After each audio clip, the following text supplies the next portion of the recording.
Hello everyone, this is the fourth episode of the Cioriia podcast. Today we are talking about practical physics in particular. Today I have with me Mats, Omer and Amin. Thank you very much for coming. Thank you. Before we start, can you guys say a few words about yourselves? Where did you study before? Where do you come from? And where you're up to? So I'm obviously Mats, and I'm currently what's called an Erasmus student.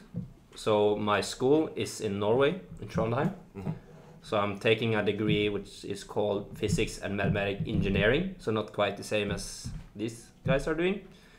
And now I'm a fourth year, and I'm doing that here in Bologna. Mm-hmm. So that's kind of cool. Next year I'm doing my master thesis. Cool. My name is Omer. I came from Sudan to do physics. You studied in Sudan for your bachelor's? And I studied in Khartoum University, bachelor. And then you did some work? Yeah, I worked for a while and then I continued studying. You worked as a teacher, right? Yeah, I worked as a teacher. Physics and mathematics, yeah. Was it only physics and mathematics? Or physics and mathematics both. Like once you know physics, you know some mathematics as well. Yeah. There are some correlation there. How long? How about 7 years? 7 years as a teacher? 17, wow. yeah. And now you're doing this master's, which is 2 years, and then? And then, I don't know. USA. Maybe PhD. Yeah, USA. USA. Yeah, USA, yeah. USA? Yeah, Interesting. I Would you like to go there? Yeah, I would like to. Yeah. I'm Amin. So I'm Iranian, but I did my high school in Slovenia. I did the first year of university in Slovenia as well.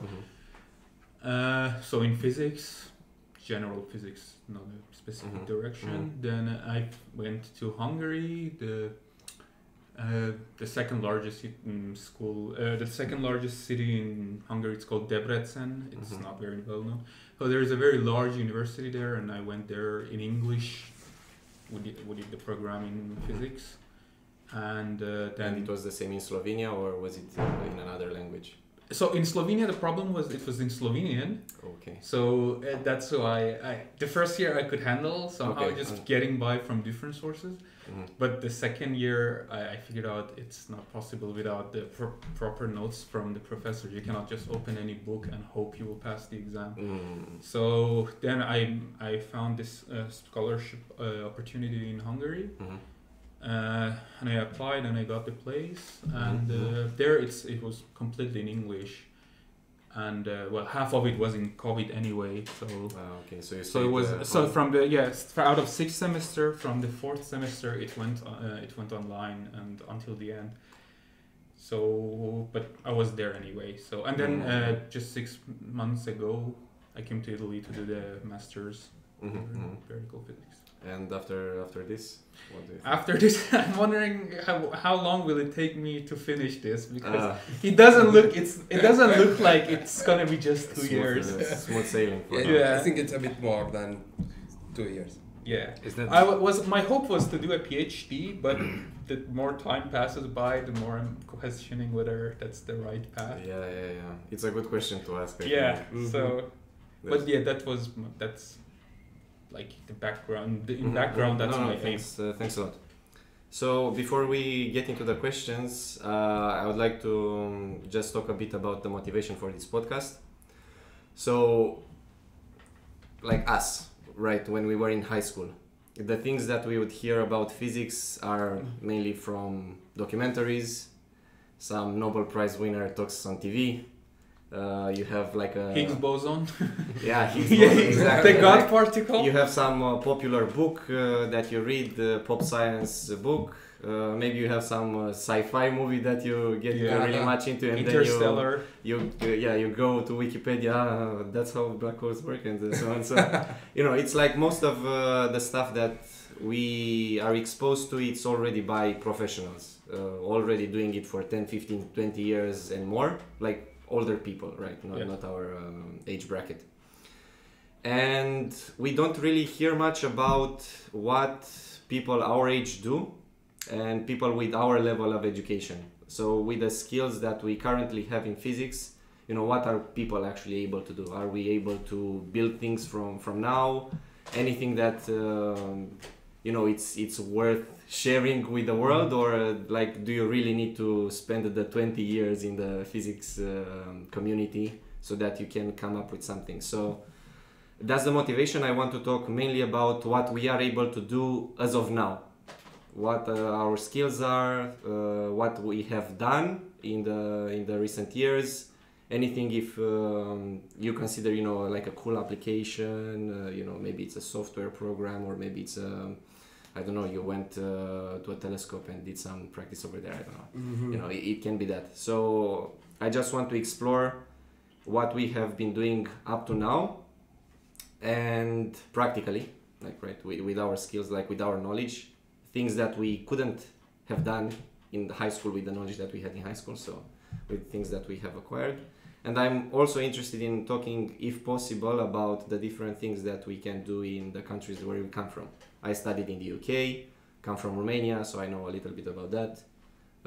Mats, Norway, and Omar, Sudan, and of course, you have Slovenia, Hungary, and maybe Iran. Maybe you're just exposed to what other people have done there.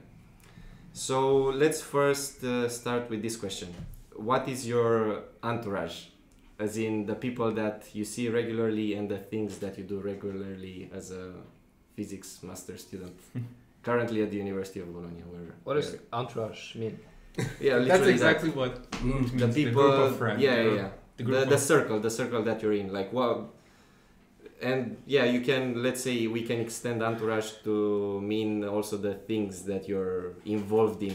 Okay, so just like my everyday life. Exactly, yeah, basically as a master student, how does it look like? Like, what do you do?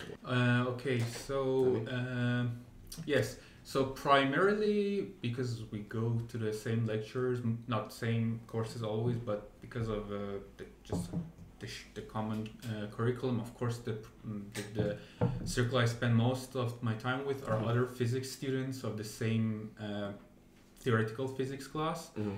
So of course we have the lunches together in the park, and then we see each other outside. Do you interact with any company, like industry people at any industry point in your? Well,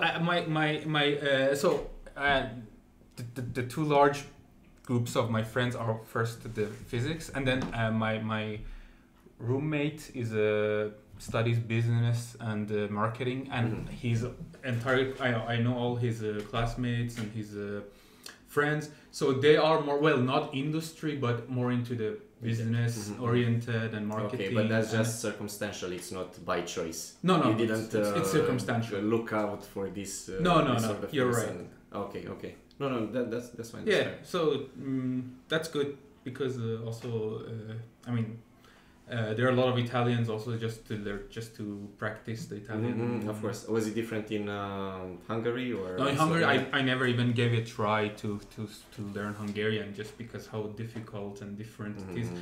And also because 3 semesters of my education was in under COVID lockdowns. So cannot learn Hungarian at home, and maybe not even talk about learning Hungarian, just interact with people. Even interacting was at some point something of an ambition. We were staying at home, just going to the supermarket and stuff. So unfortunately not. But here, like in the post-COVID world, it's a bit more, social, just going out, and for that, and also Italian is an easier language, and maybe I will want to stay here long term if I manage to find a PhD position, which does not seem very likely under the current situation with everything, with the recession and stuff like that, and my grades, of course, but hopefully we'll see that. And other than that, the activities in terms of physics, I was also saying to Mats, since the workload is already so heavy, like I really don't get the time to like do even something extra in physics. Just getting on top of and mastering the material you already have is already a high bar, which I don't think most of us cannot reach, like mastering really. So we just try to like get a grasp of the core, the gist of most subjects, and maybe some, but you can never really like master it. And then you always hope to do that, to do something else, but that never comes. So it's basically some social life. So then the spare time you have, you want to maybe travel or just relax on the couch. And so I don't really, at least until now, I haven't done anything serious in physics related outside of the academia. Yeah, to be honest, I think in physics degree, you're always behind. Like in my experience and the experience of all my course mates. During bachelor's, masters, and so on, I have never seen a person that can be on top of everything all the time, unless they do spend like 12 hours a day in the library every day, which is, I don't know, it's not a lifestyle that I subscribe to. And it did happen. Like there were people that were putting in the time, and they were definitely like outscoring everybody else. But I think you lose the big picture. Yes, there is a lot to lose by doing that. So, actually, like regarding what you said, I was seeing an infographic regarding the number of the on average how many hours the student of each faculty have to study in Oxford, and physics was on top with the average of how much the students have to study. I guess so it was higher than mathematics. And then okay. I think it was like philosophy or engineering, and then it was like marginally going down, but physics was the first. So you could imagine it's just how heavy it is. Of course, we're not in Oxford, but it gives an idea of just how heavy in the UK, thing is. just to say this, because I've experienced their system, everything is more condensed. So right now we are doing this masters, which is 2 years long, and the number of credits that you get for this 2-year masters is 120 credits. Okay, so ECTS, I'm talking about ECTS, European Credit System, I don't know the exact name. The Bologna system, but in UK, actually a master's, it's 1 year long, that means 12 months, you cannot extend it, and you do 90 credits, so it's a little bit more condensed. I've done that during Edinburgh, my time in Edinburgh as a master's student, and indeed, compared to what we are doing now, it's much more condensed. I felt a lot more pressure there. But otherwise it doesn't, like, it's still the case. The people that were putting in the time 12 hours a day, they were still more I than don't want to even making up for imagine how any... it is there. No, I mean, I cannot do that. I met some people, really smart people. But you did it. And committed. I didn't spend 12 hours. Oh, but you did like the masters. Yeah, I did the masters, but like I didn't put in that sort of time. I cannot. And it was also pandemic and so on. So there are some people that can do that sort of thing, and good for them. Yeah. Is Hicks from Edinburgh as well? Sorry? Yeah. Hicks. Yes. Yeah. Exactly. He is actually still living there. Wow. As in, is he working as a professor? Yeah, he's Scottish and he lives there. He was a professor for, I don't know, many years, 20 years, 30 years, something like that. Now he's resigned or what? Yeah, retired. I mean, he's definitely retired. But I don't know where his home is, but he's definitely in Edinburgh. Nice. Yeah. Okay, so Omer? You can give us a little bit of a taste of your experiences in Sudan. As a physics student in Sudan, it's almost the same. Like studying. Studying and always behind. And what else? Yes, and you can't be like 24 hours in a library or studying all the time. So there are people that do that. Yeah, definitely there 24 hours. Yeah. No, I don't think there is. No, I mean I'm exaggerating. People that sleep in the library. I'm exaggerating a little Koreans. bit, but I mean no, there is people that they can you can always see them at the library. Yeah, hardworking. But although the efficiency goes down when people stay too long in library, they tend to take also longer breaks. Just the efficiency goes down quite a lot when you have. I did that a lot in like my first year because I was very disciplined. I spent a lot of time in the library, but then eventually I realized like it's better to go home and like take a proper break and then do 1 more hour at night than sitting 3 hours in the library, because the last 3 hours after a 10-hour session is so inefficient. Yeah. You're just staring into the wall. And you're just sitting there because you want to be that guy that sits in the library for a long time. But it's a true boasting thing. about how you're like to yourself, not even to someone else. Like, and the day after, like, people are like, I was sitting in the library for 10 hours, and you're like, I sat there for 13 hours. What is that? And then you know, like, both of you know, like, the last 5 hours you were like, just, you know, wondering. Just sitting like this and then doing nothing. So it's like, that's true. Yeah. So I think that is something at least I learned through, like, you need the first year, maybe the second year to learn this, but like to study smart, kind of. Like to realize. Do you think we can, for physics that will work? Study smart. You have to study hard, I think. Yes, but you can study smarter. So like smart hard. Study smart. The heart is already assumed. Like, there's a difference on sitting. For instance, we are having lectures now, right? Some of the lectures are having like 2-hour session at once. Did you learn more from those, or from the ones that gave you a break in the middle? You had a little less time, but still your brain was functioning more. Yeah, definitely. That's scientific. Exactly. Exactly. Having a break is exactly. So it's the same thing here. Like, instead of sitting in the library for 14 hours straight and just working, then you realize, okay, maybe I should take a 5-minute break every hour.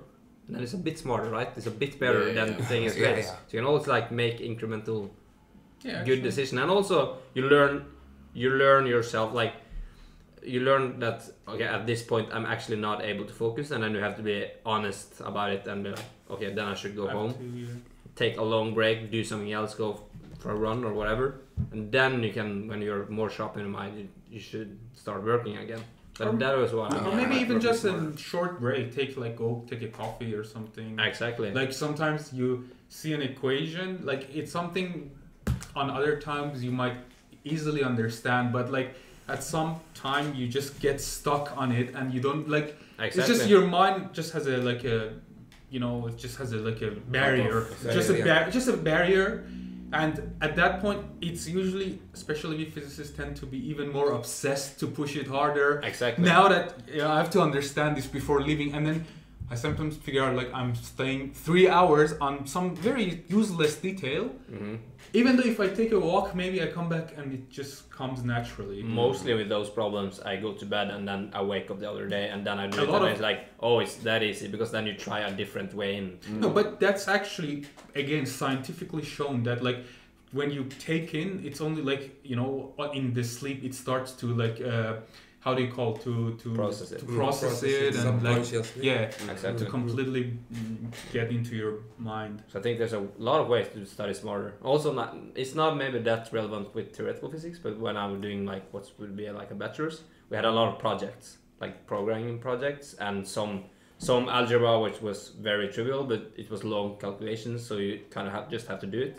So I would do like the stuff that were hard early in the morning, where I had a lot of like brain capacity.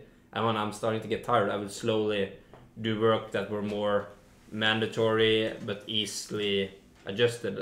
For instance, programming, I would prefer to do when I was a bit tired, because then I could listen to some music, get like a motivation boost from that. And also it's more about like grinding through it, It's not about like, you don't sit down and like really need to think about it in the same sense.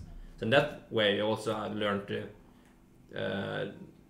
study smarter. Like, what should I do first? What should I do last? Kind of. Planning. Exactly. A good plan is always will save you time. Exactly, and you have to learn that, because usually you don't just wake up when you first at university and be like, I know what I want to do, Exactly.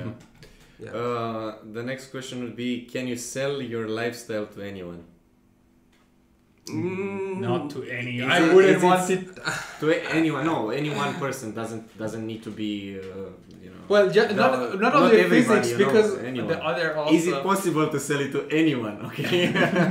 Not my lifestyle, but not just because no, of as in physics. The lifestyle, the lifestyle as a physics student, like the stuff that you do, and can you actually go to this person and I'm working on this, physics, and like just like every other subject.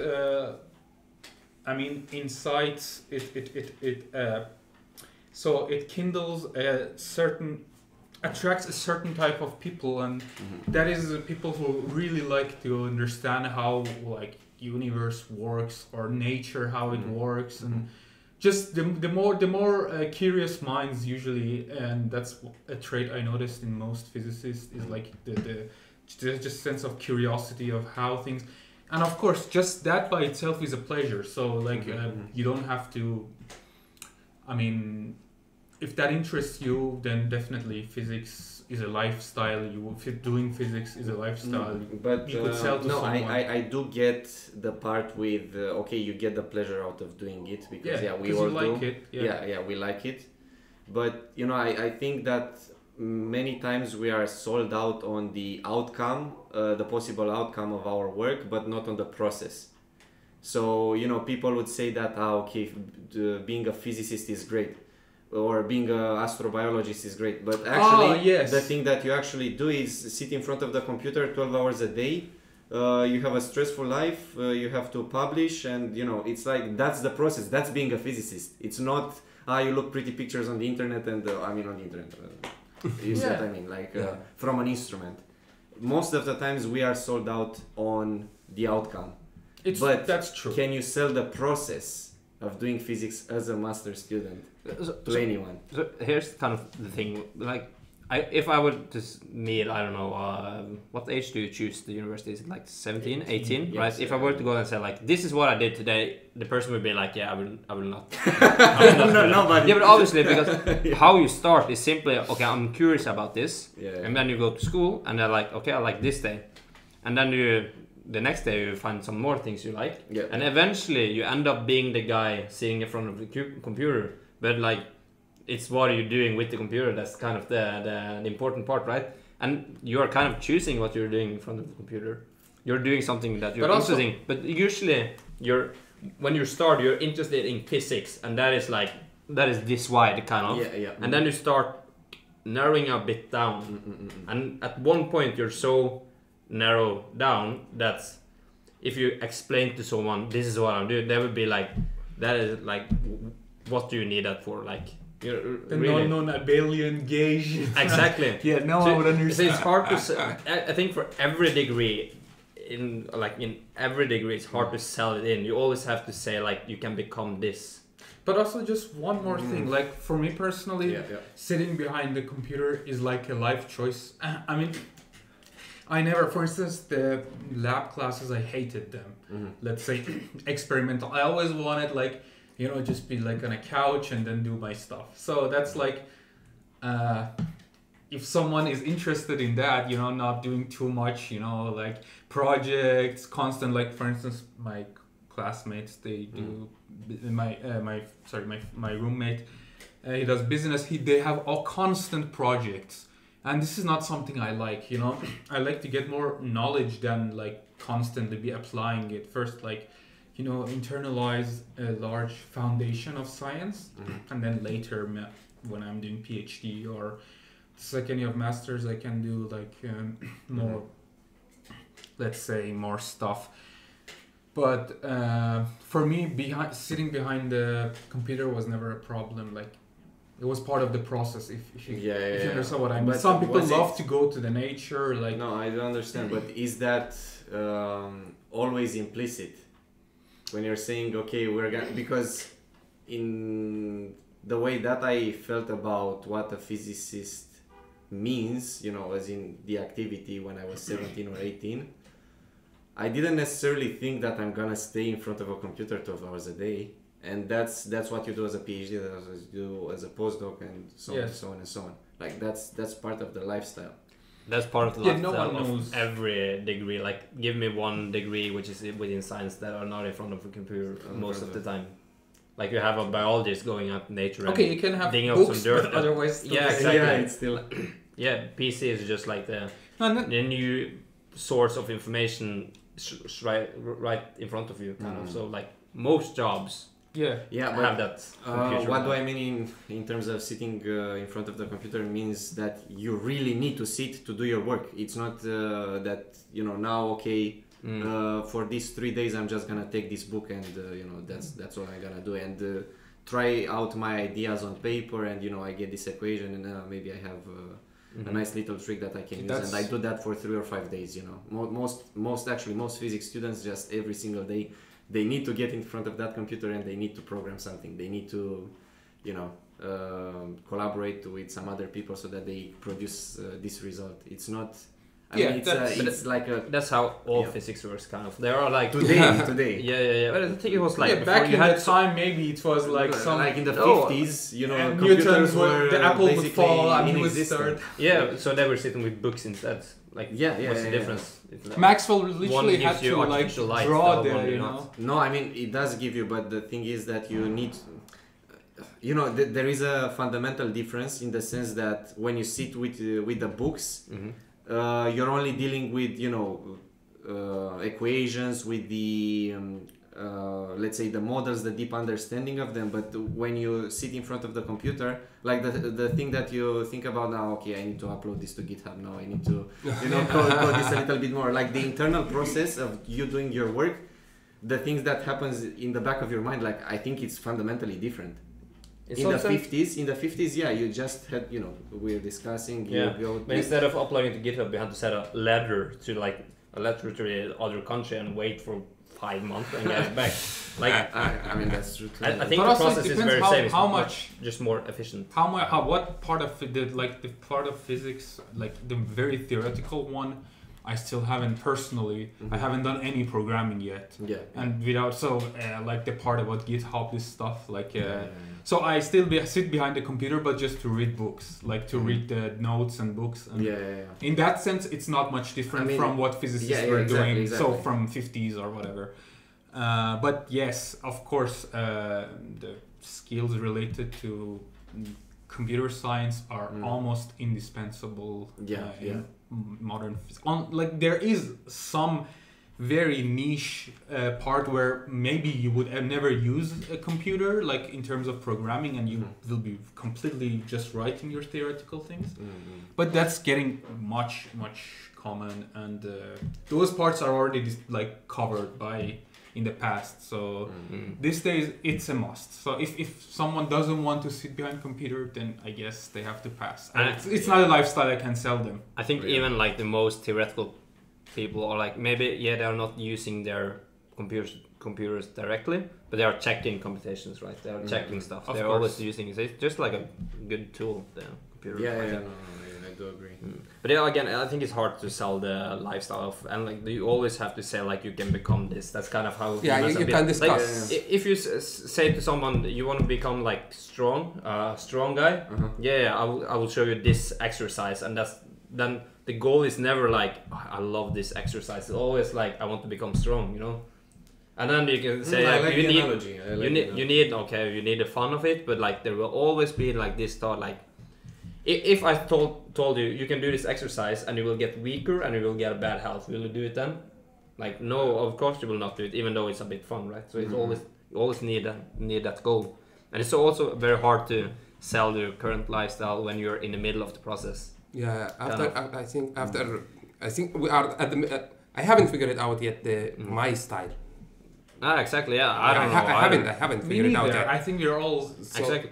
If someone were to ask me at 18, like, should I choose physics? Then I'll ask them, okay, do you find some joy in the physics class? Do you think it's interesting? You don't need to love it. You don't need to feel that I'm nailing it. And and I also think there's like a stereotype of think like, oh, the people that are becoming physicists or engineers, those are the guys that are like, don't do anything else than like study physics, and when they're not studying physics, they go to the garage and build like a robot or a computer or something like that. Actually, I honestly find a little bit of truth in that stereotype, like personally from my experience. But that's because if you are that type, you will be a physicist, but like there's also a large group that are not that type, so like just that's how it works. So like I would just say, like, if you live like just do physics at school, don't think about you will work a lot, don't think that you will need to do this and this and this, just like, do you enjoy that? Then take one semester and try it, and then you switch. Yeah, but like, for me there's always a trade-off.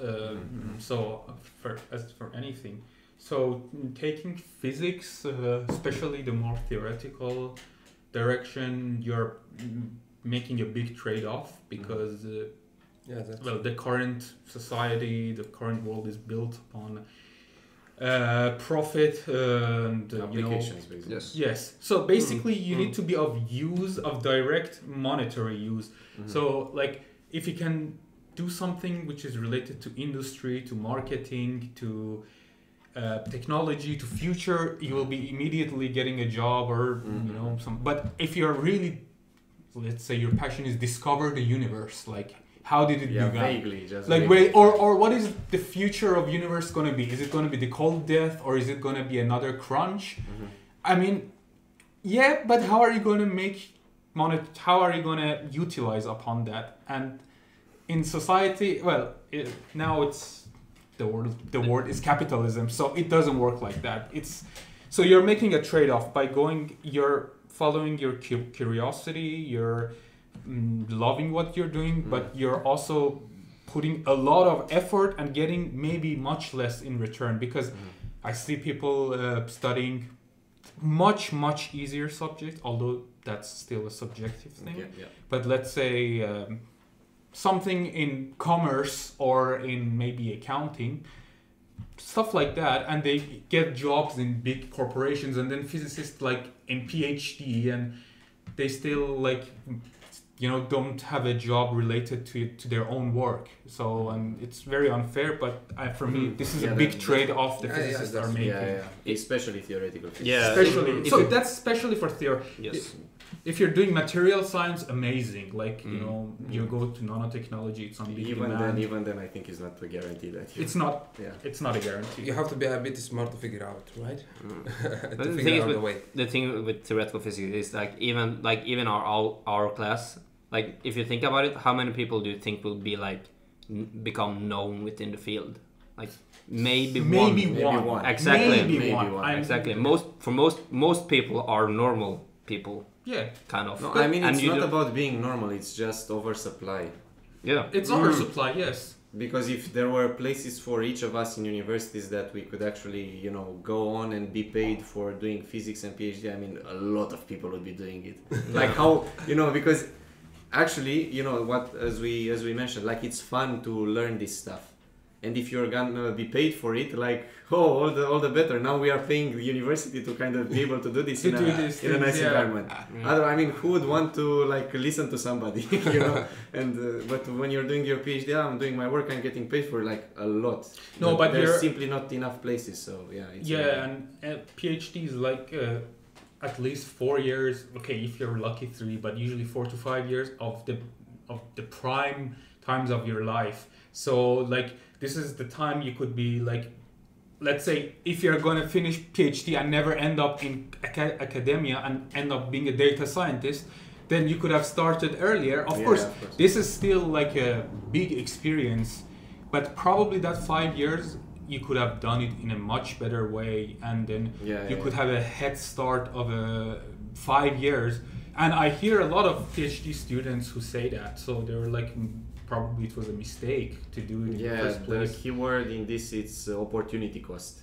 Yes. So the thing that you choose to do now economically, the best alternative you could have done instead. Exactly. But then I feel that you're only thinking about when you say the argument when you say that a PhD student might be saying I should have started working after all. Then I would say, but now you have a PhD and you can start working. What's the difference? You have a bit better education. You earned more money, but okay. You see, for instance, you could have it's a valuable. Anyway, this is subjective. So one person may say, no, my PhD, even the process itself was, enjoyable. I love it, and I would have done it again. But there are also people who think, well, if I wanted to end up in something else, then why did I, let's say, waste 4 years, I could have invested those 4 years in certain abilities that could have been much more useful. Let's say, learning, for instance, a language. Let's say, if you learn German, then you have a world of opportunities open to you all of a sudden. Or it could be just getting better at what you are doing now, like programming or whatever that is. So as he said, there's an opportunity cost. So if you're choosing PhD, great. And I'm personally saying I will want to do that. But there is a huge trade-off, and you want to see if you truly love the subject just for its own sake, just like absolutely because you love this. That's why I think you need a mentality. So yes, I think most people starting the physics education want to do a PhD because they want to become scientists, right? Yes. But what I realized throughout my years, they're like, yeah, I will also do a PhD if I find something that I enjoy. Like if you find something you enjoy and do a PhD about it, then I don't think you've lost anything.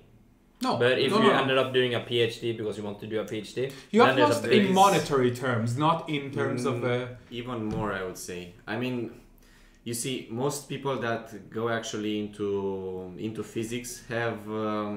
I mean, I don't think it's outrageous to say they have a certain psychological profile. Yes. They are more curious, maybe they're more. I would say introverted. That's why I said they fit a certain cliche a bit, not entirely, but.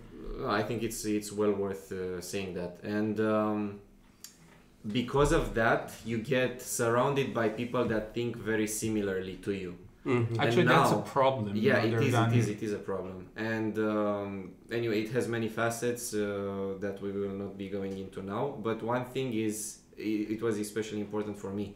When I went to the company to work as a junior data scientist, I was suddenly surrounded by people that have been coming from all different directions and all sorts of backgrounds and so on, and I found that extremely beneficial for me, and that was there was never a point where I said, okay, I need to surround myself with more physicists. more with physicists, but because with these people I cannot do what I want.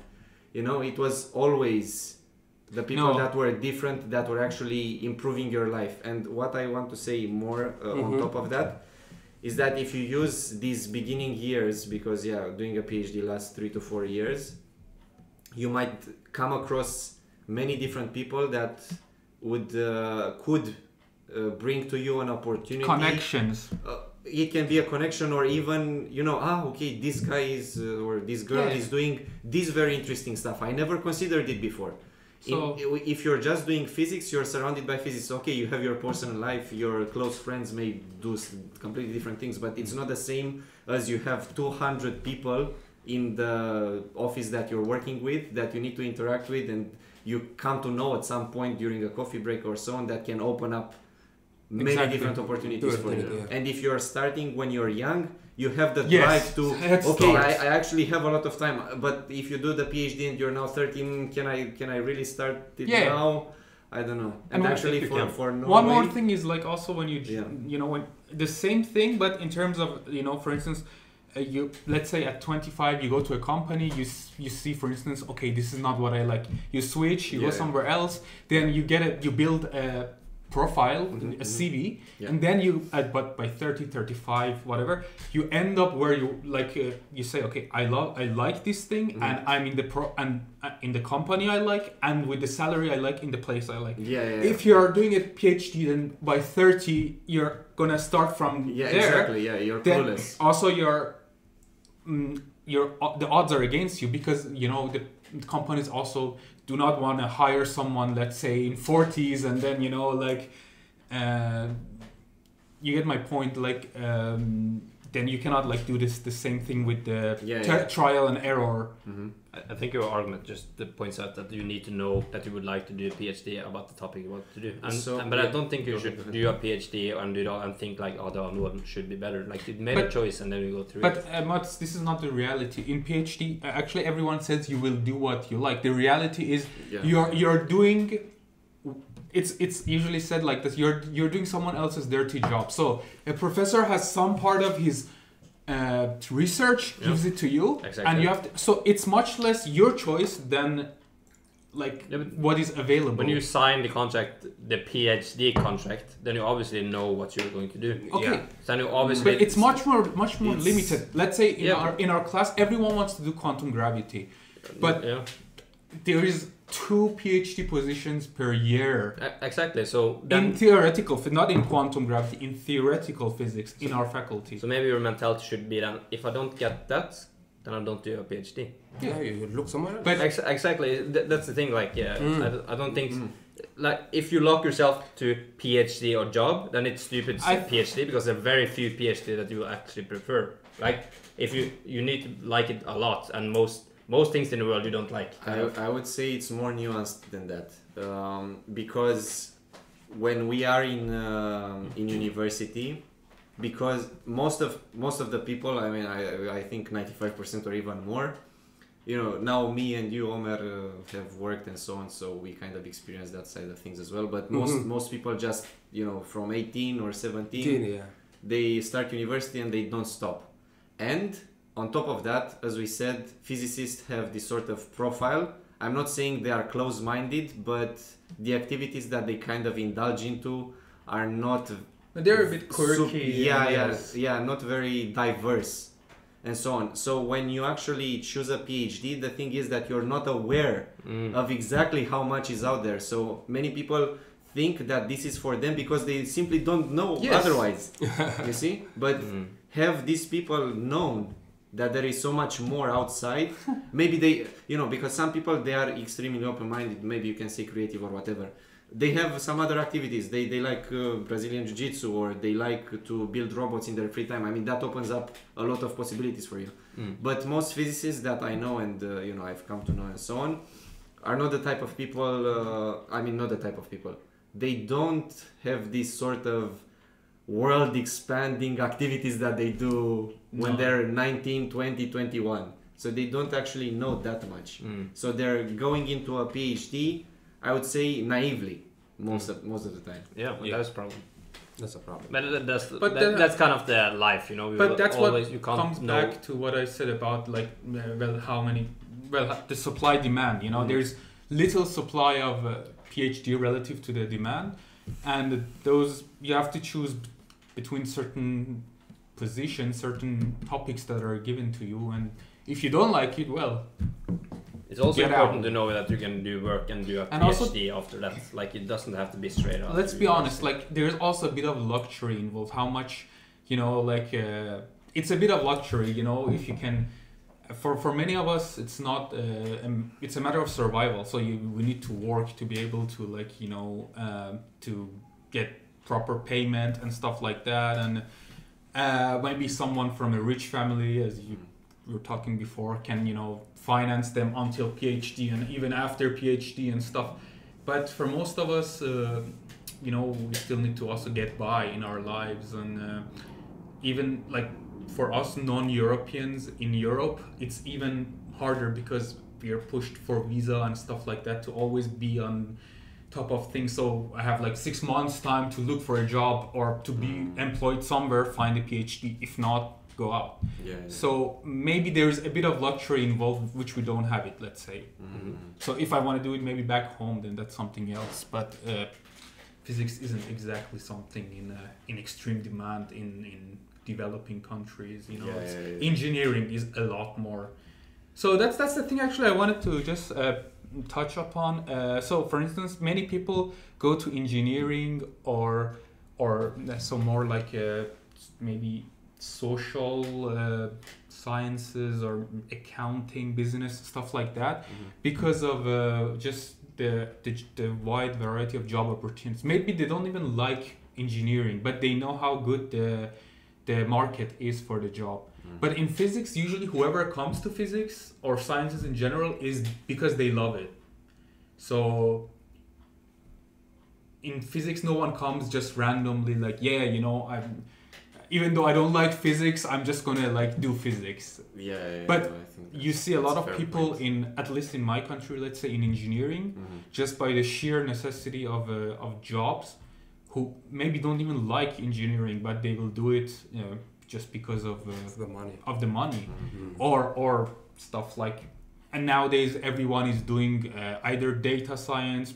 Everyone is doing data science, programming, business, market strategy management, stuff like that. I cannot believe everyone is interested all of a sudden in this thing. It's not interested in the money. It just statistically doesn't make sense for me. Like when I say okay, it's probably, you know, because of money. And in physics, whoever that comes is at least has some motivation.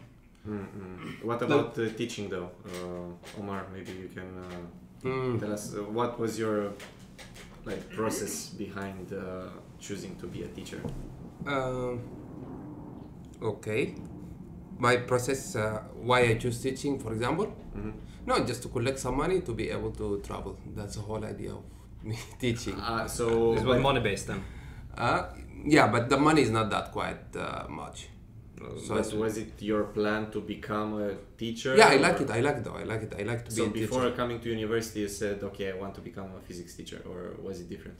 Okay, before. But that's not your life goal, is it? To be a physics teacher? No, not to be a physics teacher. No, I just choose teaching just to be able to collect some money to be able to do my master. This is the whole idea.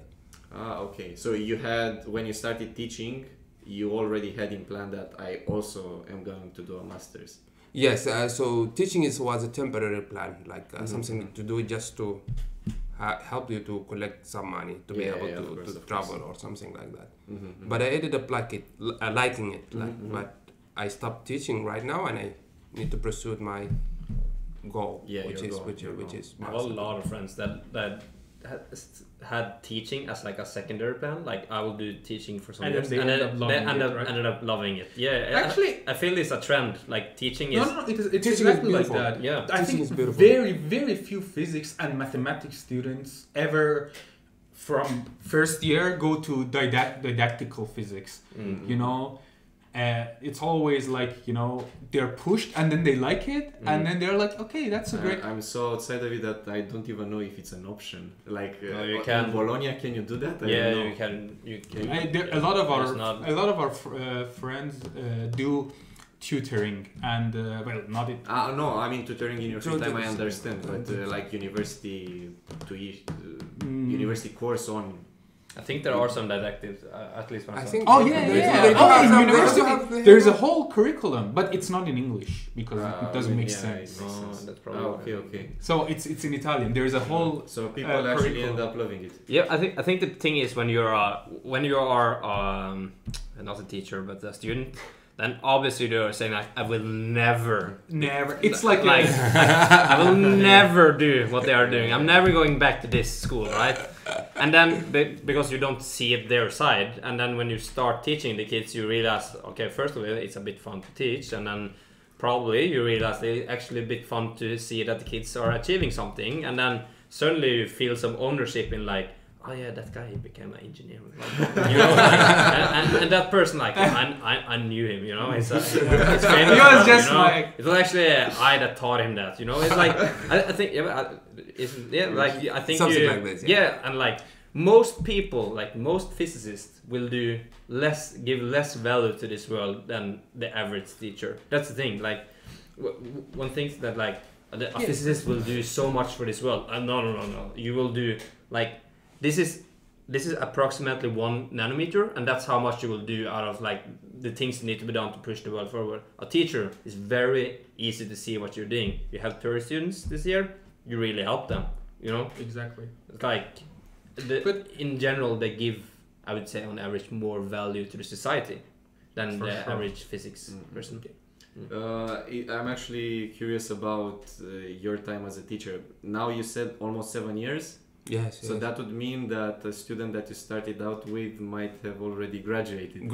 Yeah. So do you keep contact? I also have one of my students. He's in Bologna right now. Okay. One of my students, he's doing master in Bologna. So exactly the same. Bologna University, but in Cioriia or something. Okay. Yes. And I'm supposed to meet him today, but I don't know when exactly. So he's my student. Can you imagine that? Yeah. Uh-huh. And we're doing the same thing right now. Do you know about others, or is it just this one outlier? Actually, no, I don't mean necessarily in Bologna, but what? I know. Actually, I'm still in contact with my student, the one that they already graduated. Some of them they are doing some work right now. Right. Yeah, you see, the lifestyle in my country is not like after you graduation you do a master immediately. No. You can do some work. So the narrative in Sudan is after you do the bachelor's, you get hired. You can do that. Yes, you can do that. But it's better always to to do the master is better. But if you don't have the opportunity to do the master, you can always find a job. Okay. So it's not a problem to find a job with your bachelor. Is it not? It's not a problem to find a job with a bachelor. Okay. It's not, but definitely it's not gonna be way paid. Yeah. I mean, of course, but I think that differs from. In Norway, you kind of need, like with a bachelor, a bachelor in physics. You need a master. You need a master. Physics. You need a master. A master is a must these days. The thing is that the technology of the world is pushed so far that you can't acquire the knowledge that you need in 3 years. You need more than 5 years, to be honest, but still. Honestly, if you ask me, you need forever. Yeah, exactly. You know, just a small field, like, you know, you'll be going and you see it's like endless. Yeah, like, and on your third year, you're still doing introduction courses, workshops and so on. Yeah, exactly. There is one skill that you can show, and that is actually, like, I think the most important skill you get by doing physics is the skill to learn. It's a skill that to learn completely new things. Yes, like very fast, very hard things, and you just need to, okay, here's it, and you need to learn it, kind of. Yeah. And that is like another skill that you require just by like living your life. You need to work for that. And so I know a lot of, at least my classmates back in Norway, get jobs that are not, like, they didn't have any courses that would say that they can do this job. But the people that are employing them are like, I can see that you did all these difficult things and you managed to learn them, so you will definitely be able to learn this kind of. So your master degree is more like, hey, you can trust me, I will manage to cope with your type of job, and that is actually the most important skills I think you get from physics. And for you, Omer, do you know, like, the type of jobs that your students get after? By the way, you said that your students, I mean, they were in high school, so they might have chosen a different career path rather than physics, isn't it? Other than physics, of course. They're doing engineering, okay? Most of them? Yeah, most of them. Most of them. Actually, this is kind of weird. In my country, most of the people, they say either I'm becoming engineering or a doctor. Or a doctor. Yes. Engineering or a doctor. Yeah, there is nothing between. Like economists, we hardly have those. Like, why? It's just I haven't even seen one. Like, it's the bottom of the things. Actually, this is one of the interesting things because in at least in Europe and US, like, so the physicists are always like not always, but most of the time they're like really good students who are doing well, and you know, they were not just. But in Iran, like, so you have to so there's a national exam, and then you choose, and of course, engineering and medicine is taken first, and physics is a bit down. So, like, people who go to physics, first of all, it's not even their first choice, and second of all, they're not even like the best students. So you end up, this stereotype that physicists are smart everywhere is probably not completely true. So it's like in a place like Iran, the engineers are smarter than physicists. I would say, just by the sheer, although examination, of course, is much more narrow than the intelligence in general, because there's so many ways to examine, but just it's actually similar in my school. So I am doing physics and mathematics engineering, and then you also have bachelor in physics and master in physics, and it's harder to get into engineering part than the physics part. But the it's kind of like, I think it's a stupid way. The reason is because if you take the physics and mathematics, you're basically taking the same courses plus one economic class and one philosophy class. So like, now in 5 years it's not much of a difference, but you get the engineering title. So you are very popular within academia, because most people in academia know what the physics and mathematics students actually know, and you're also more popular in the industry. So that's in that sense, that's why, at least in Norway, why that course is more, or that degree is more popular. Yeah, even the name engineer. Like, yeah, exactly. Like in my language, Persian, like you could say engineer Mötz. You know, it's like a title, like Dr. Motz. Engineer. Oh. There is no such thing as physicist Motz. You know, like there's professor. Like it would be professor or something, but you don't have like engineer. But even with a bachelor, you're an engineer. But with a master's of physics, you're still not a professor. Oh yeah, in Norway we have something called civil engineer. That's then you have 5 years. That's civil engineering is just one part of engineering. It's like related to structures. Yeah. Are you sure that's city structures? City structures. That's civil engineering. So that's about constructions of the bridges, dams, like mechanical engineer. There is a civil. So, but probably you mean something like civic, maybe. I don't know. I don't know. We have if you want to become an engineer in Norway, you have to take the 5 years. But maybe I'm mixing some terms there. But you get you get a what do you call it? Okay, not with 3 years bachelor then. Okay. Yeah, you get a title with 5 years, which is very highly evaluated. By the way, our engineer. Our university is the bachelor is not 3 years. The bachelor is 5 years. In Sudan, in Iran it's 4 years, but it's 5 years. It's 5 years. Wow. I thought. But I think in your high school you do. I think it's just the way they divide it is. Yeah. At what age did you start at university?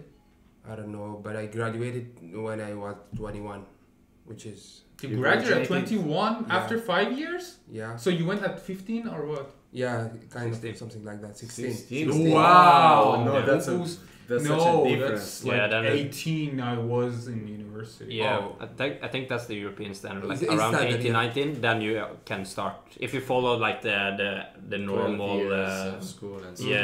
Yeah, 12 years of school plus. And even then, like in Norway, usually we have 11 years of school, not 12. And maybe you need to start earlier so that you can. So that's why it's 5 years. I'm really surprised. That's so different. Mm-hmm. And it's also interesting that you do this 5 years starting from 16. So it's like you start younger with less knowledge, but it's also focused now only on physics. Mm-hmm. But honestly, at age of 16, no one has a flying clue of what they want. Even I see people. It's not usual to know so much in advance what you want to do. I still see people like the last year of high school, and they're like, I still don't know whether I should do philosophy or I should do a language or I should do econ. And I like all of them. For me, it was a bit special because from age of 16, I was like, I want to do physics just by reading science fiction. Okay, I think at the first year they will introduce for me in my college science. They introduce us to chemistry, physics, and geology. Yeah, so it's a bit like. But at the third year, you have to choose one of the three. Okay, Okay, you understand? So that means, physics. Yeah, for us to study physics only, I think the last 3 years, which is equivalent to your 3 bachelor. But when you started the master here, did you feel that you were up to date? Did you feel that you had the same background as the other people? Yeah. But I just felt the gap of not because of teaching. Of course. But I think so at the end of the day, you kind of have the same school system. It's just it's the same. It's the same. Just this one here and this one here. But you end up at the same. The same level. No, that's actually I'm happy to hear that all the world kind of has the university system can bring the same benefits to 4 years in Iran, 4 years, but usually people end up taking a bit longer. No, I mean, you mean like they can do it 5 instead of 4? Or no, it usually takes. No, it's 4, but usually it takes long. Like just like how masters is 2 years here, but probably we will take another semester at least. 3 semesters more, maybe. No, I don't understand that. Let's go back a bit, back to the lifestyle of a student at our age. Now, what I'm interested in is talking about the things that you don't do out of obligation, that are physics related and are done with the skills that we have acquired during our university time. So I'm talking maybe, are you joining any physics societies? Have you done anything, in those sorts of environments? Is it common? Or during summer holidays, if you're not doing physics, it's a summer holiday. Do you study for the next year, or do you actually just go on trips and enjoy yourself? Do you do physics? You know, no, is that common? Do you know other people that are doing it? Like, how does that go generally? I don't know.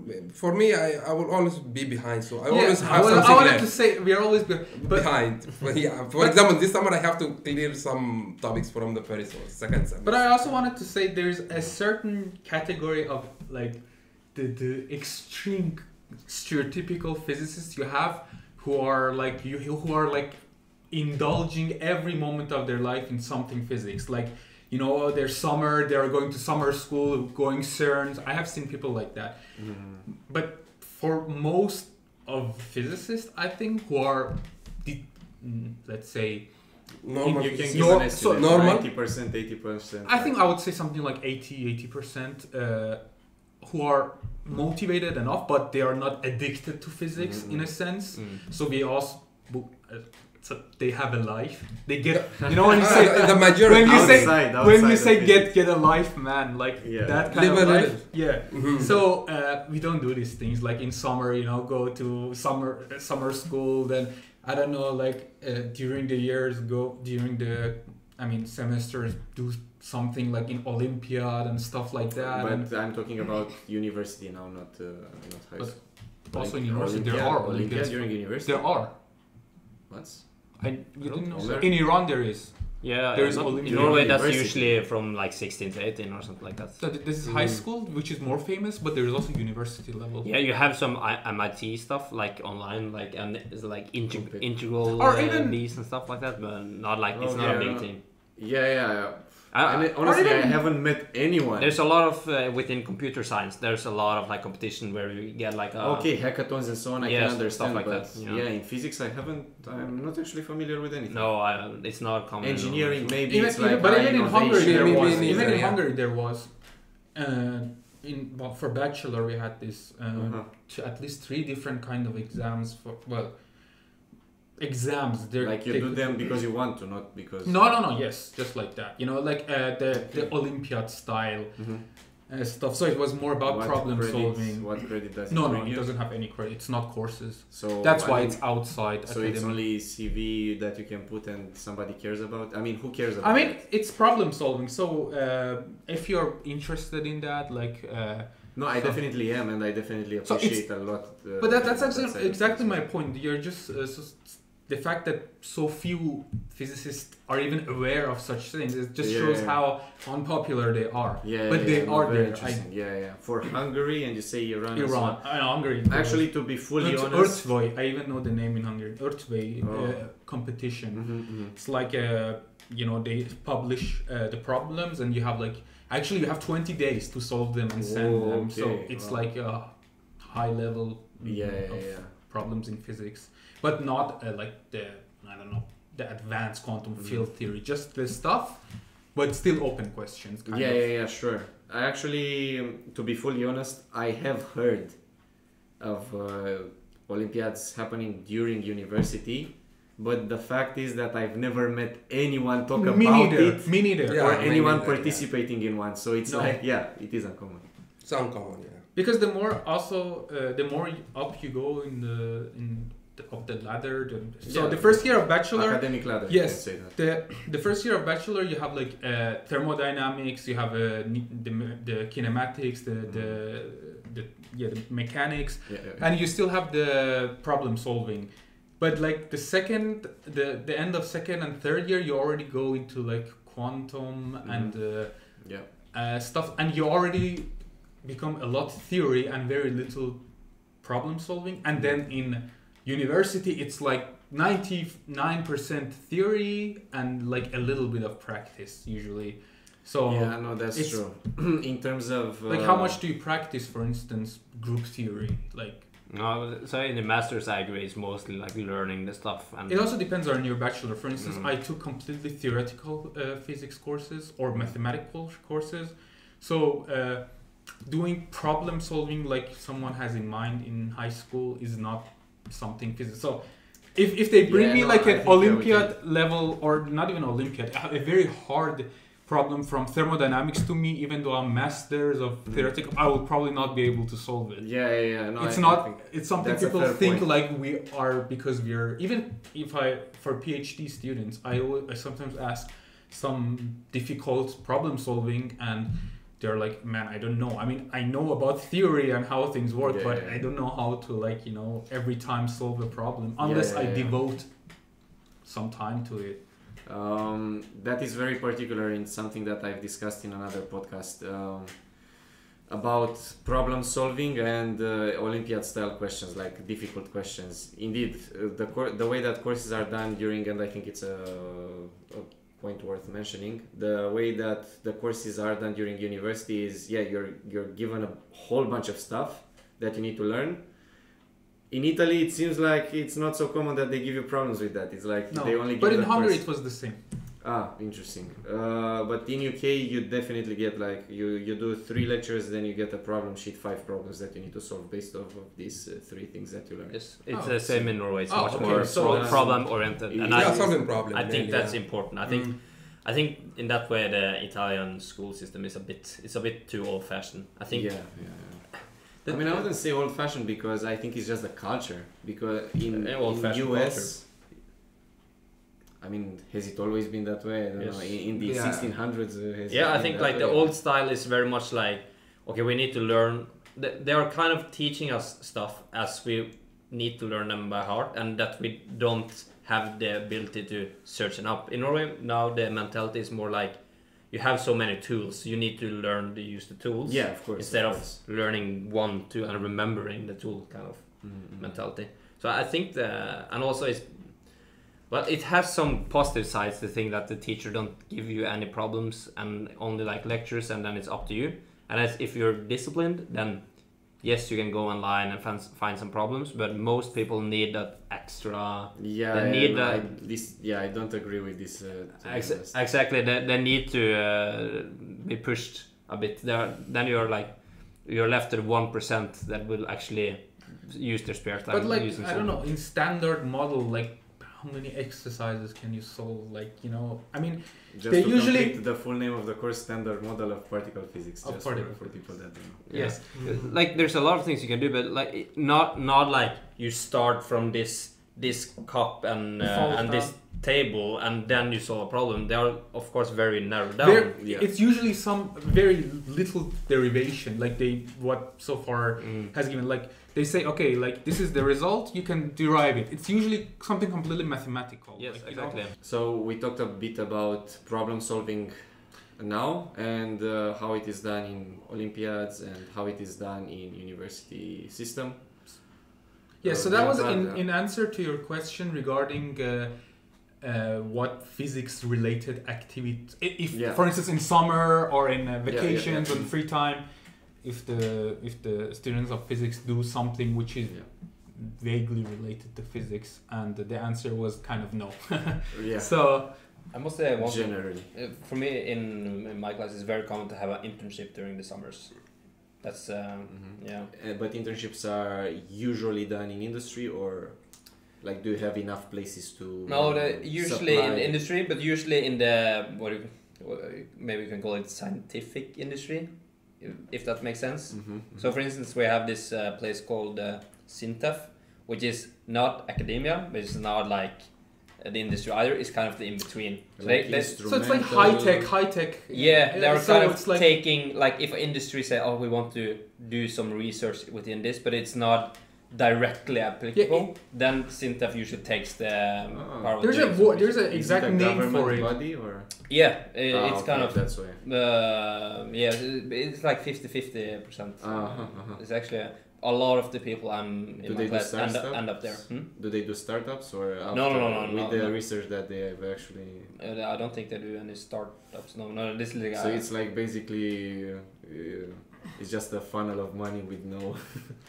Yeah, it's like if you say that the academia kind of have can research everything from like how the stars orbit around each other, then SINTEF also do research, but it's more clear that this can be used in the industry.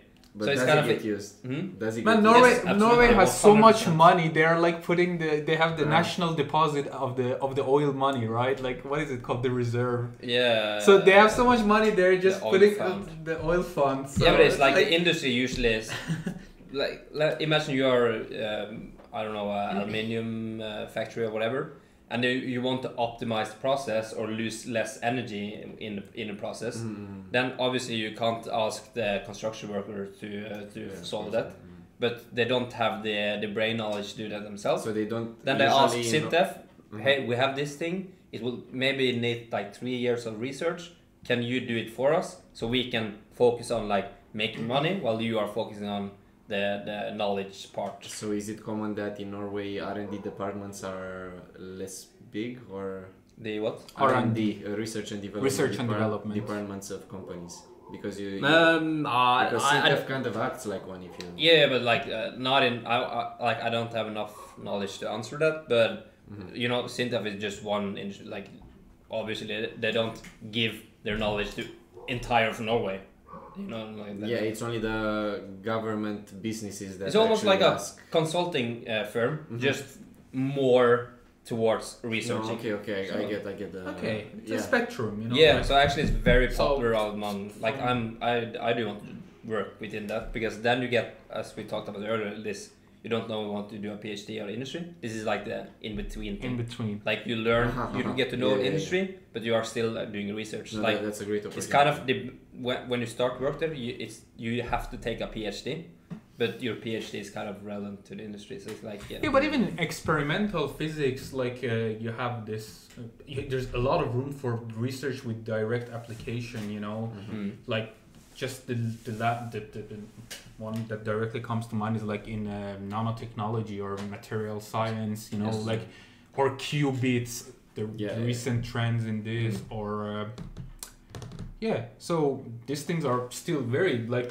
you work with quantum field theory even at some point with the in material science, but at the same time it has direct use in the industry. So you're like with material science, quantum field theory, I think it's There- overkill. no, there is. Quantum theory, not quantum field theory.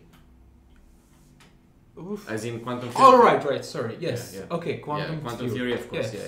Yeah. I mean, when we're talking nanomaterials, of course. No, it's, you're right. quantum then. Quantum theory, like we had the Bloch theory and stuff like that. You know, in Yes. the Bloch Yeah, theory. that's quantum. Just quantum. So yeah. It's Schrödinger, basically. Yeah. But it is still theoretical, so Yeah. pretty theoretical. We need to remember that you can do, you don't, when you're doing a PhD, you can do it with the industry. Like it's very.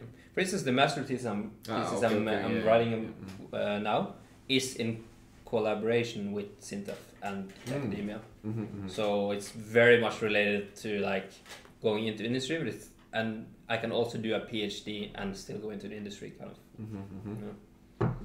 Yeah, it seems like a very nice, let's say, middle ground. But It is. That's why it's so popular. But it's not present in. No. In UK, it's not. There is simply not. No, you have like, for instance, you can work within like IBM is a big consultant firm that is kind of also like very research oriented, but it's still like in the industry. I guess also all the big companies like Apple and Google. The famous and stuff. IBM. Yes. Yeah. Yeah. And the big companies like Apple and Google also have like this research part where you are researching, but you are researching very Cutting edge. Yeah. Yeah, but this Cutting is edge. research and development for people that have already a long track record of academia and. Not necessarily, but yeah. I mean, the some of cutting them- edge stuff. some of them have, you yeah, definitely for need sure. a PhD first of all. Yeah, but you can postdocs and so on. write a PhD for the industry. Yeah. This is even reflected in the fact of how much of the focus of so energy and focus of modern physics, where it's going. Something like 1/3 or half of physics is like solid state physics. 1/3, I think. Yeah. Condensed matter and solid state do you physics. have statistics from somewhere on that, or is it just? It's like a rough. You cannot have this No, exact. how do you come up with it? It's the first thing the lecturer say when it starts solid state physics. Is that it's it's- like 1/3 of you will do this. Like if you go to okay. So- yeah. So I can't give you a source. No, it's just like well. No, but maybe it's just- just- I was interested in that. Yeah, it's there, but it's also intuitively, from what I see, it's like in terms of researchers being done, it's like exploding. Condensed matter or solid state is just condensed matter is a bit wider. Where do they? So condensed matter also includes I think the liquid state or something like that. So. But it's almost always out of discussion. So solid state is the important part. Okay, but condensed matter is like a solid and liquid. Okay, I understand that. So condensed matter it's a little bit more wide then. Yes. Okay. So that's also something I didn't know. But yeah, so experimental physics, or like what you said, between science and technology. It's like a good intersection for people who like to have a job, a good one, and still do their science. So it seems like the thing that you're not out of circumstance, I wouldn't say forced. Okay, let's say forced. Let's say so the physics things that you don't do out of circumstance because you're a physics student, meaning homework and exams. Yeah. So outside of that, there is some opportunity for internships in semi-industry. That can be. You can have it in academia, but mostly it's in the industry with consultant Christian firms. Also, don't forget he's studying engineering and method. But this is like for the physics students as well. Okay, because for a physics student in Hungary, you could look for an internship. Yeah. If there was a possibility, but most people wouldn't. What about in Sudan? Were people looking, your colleagues, during the time of your bachelor's for experiences? Internship mainly.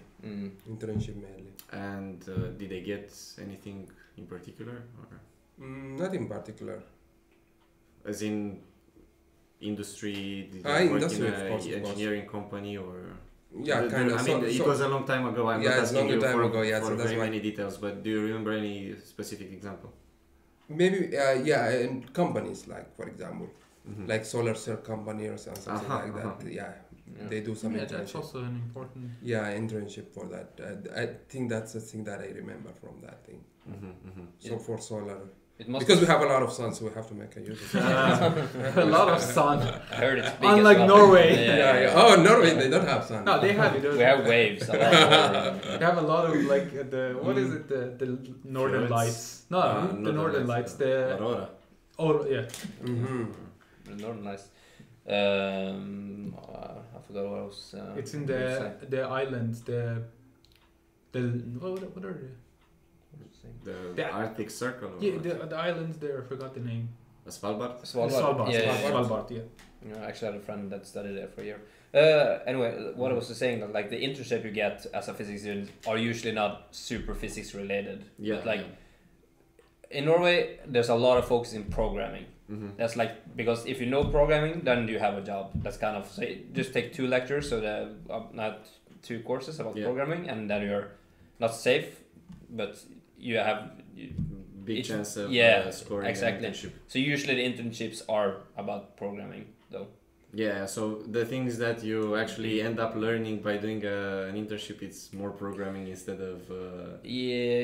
Some do, like, usually something in between. Like, I had one internship that was purely programming, and some of my friends had also internship which were like physics but programming oriented. Because usually on the level you are at after a bachelor, you're not able to like start producing your own physics, kind of like you're. After master, even after masters. So a typical summer job for would be like, okay, there's this PhD person or this research guys that want to check something, solve a numerical equation, or like want to simulate something, which is not super important, but it would be nice to have. So then they take in a student. What do you think are other cool activities that a physics student can be involved in? So we heard internship. You can do in a company. It involves programming and some physics and some industry research. Are there any other cool activities that you do as part of being a physics student that you can give examples of? Well, the example that I mentioned before the podcast was the Olympia philosophy group that Einstein set up with his peers, that they were attending regularly, and they would be discussing philosophy. I mean, honestly, that would be something that I would have been very interested in, and I would still be interested in just hearing people talk about that. Again, philosophy is not so common to be taught in physics universities, and it's mandatory in Norway actually. Really? Yeah, every engineer has to take one course about philosophy. But philosophy of physics or just philosophy? Just general philosophy, ethics. And then ethics, okay. And then at the end of the course they kind of narrow it down to engineering and physics. Yeah, it's still not the same. In university, I actually took philosophy courses as well in back in the bachelor's in UK, and it was definitely a but physics experience. And philosophy are like this. Every physics student I've seen loves philosophy. Like me, from high school I've been studying philosophy by myself. It's not as a system. Nobody's promoting that. There are in UK degrees that are actually joint. Like you do physics and philosophy. For example, Oxford famously has a course on that, and I believe Cambridge as well. And some other universities from UK. I think Nottingham University had one when I was applying. It would be very popular but it's not popular. It has a less number of students. Yeah, from my experience, since we are it's a mandatory course at the first year. So a lot of people hate that course because it feels like, why do we need to learn this when we want to learn physics? But I loved it. Now actually I'm taking another philosophy course. It's called Ethics of AI. Mm-hmm.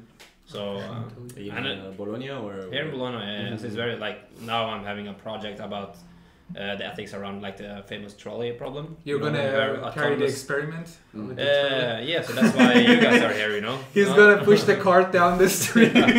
No, so it's actually like when autonomous cars are getting out in the streets, then there will come up a situation where there need to be like some defined rules or some sort of a way of some priority, and like there's very hard to answer hit that. To this one or hit that one. Yeah, so you can think like you can think like a utilitarian. I can't say that word. Yeah. Utilitarianism, and then it's more like a risk calculation and like try to maximize the happiness. And then one would say like that's impossible, so we need some rules like Kantian version. Yeah, Kantian.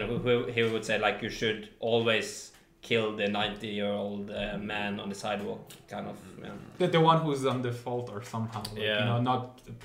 Exactly. So, it's a very interesting topic, and you also have some philosophy courses within physics as well, like the philosophy of like quantum mechanics, like what is like the reality and stuff like that, like how. Yeah, exactly. Yeah. Or the philosophy of like I forgot what is it called, philosophy of science, I think, like. So you had this two kind of schools. One was like promoted by the Francis Bacon, I think, when he was saying like science is. His famous sentence was what? You remember knowledge is power. I think that's from him. That's the famous thing.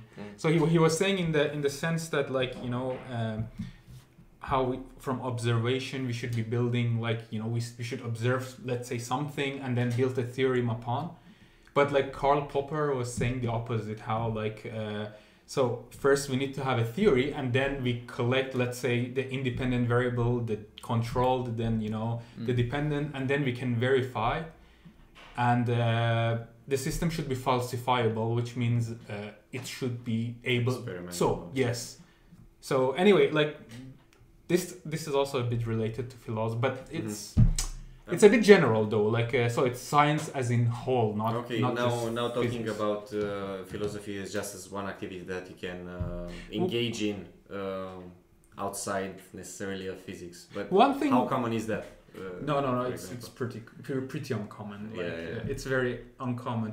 But the physics mind and the philosophy mind are very similar. So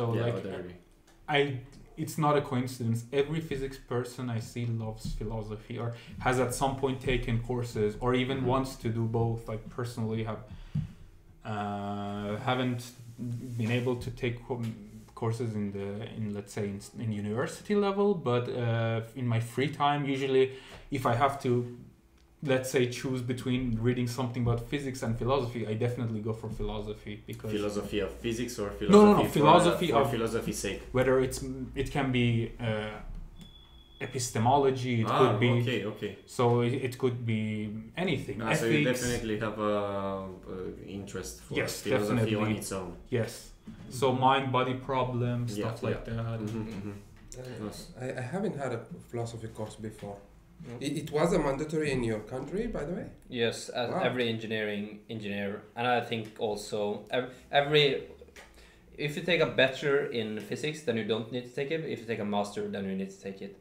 So it's kind of just like it's actually a very good thing because the intention of the philosophy is to force you to think from different perspectives. So it's kind of a course which don't make you a better physics student, just a better person. So I think that's why the government have said like everyone should take one because then they know that the people are physics or chemists or are at least self-aware and like have been reflecting upon different They're not stuff. Dogmatic about what they're doing. Yeah, exactly. So I think it's like a very useful experience. For sure. Could you give other examples maybe? I know one, but it's not much of an activity. But for instance, one thing was well, we were like seeing the with a observatory group. We're observing the I don't know what was it solar eclipse or I think it was the solar eclipse a few years ago, like 5-6 years ago, and it's not going to come back in Europe for a long time. So I mean that was something of a pleasure with we were doing it in the yard in front of the physics faculty and but it's not the thing you have in mind that's something recurring and no, I'm talking about the regular things that you can actually engage in with other people. I have something that we have in our school, and I also just noticed that they have it here in Bologna as well. It's not physics related, but it's related to the physics environment, kind of. So it's this, maybe in America we call it a society, like a social group around it. In UK it's a society. Yeah, a society. Universities have loads of societies. Same. That's kind of the bare, like when you come to university, that's the first people you meet are those people. Then they are like showing you around the school, and then they're arranging like parties and stuff like that. Exactly. But in our group, which is called Nabla as the operator, we have like some are doing computer, we have like a web page for Nabla, so they are like physics students sitting and programming that web page. We also have like one group that are talking to industry, getting them to come to us and talk about what they are doing for a living. And we have, that's really cool. And then we have like me. I did several things. One, I was arranged like a mountain trip. I was leader of a climbing group, and now I'm working on getting my entire class down to CERN for a excursion after you go back. Yeah, after I go back. So it's not like you have these things which is called with the physics degree, but it's not about physics. It's just like you hang out with the physics. I think that's good. But we have something like that on. I mean that's excellent though. On Tuesdays, like here, if you're around, like the physics students all just gather and go to what they call an aperitivo, which is just a drink. Yeah, but it's not in any way formal, you know. No, not so in any way. With us, it's very With societies, yes. We choose like a council, and every year we have like a meeting. We even have laws because there's a lot of money involved. Usually the industry pays like money to us to be allowed to. Yeah, exactly. And sometimes they arrange like public speeches, like famous physicists come and give it's the same in UK. We have like universities, usually Imperial, where I did my bachelor's, had more than 300 societies and clubs. Exactly. Anything that you can imagine. You did it in Imperial. Yes, but you said Edinburgh.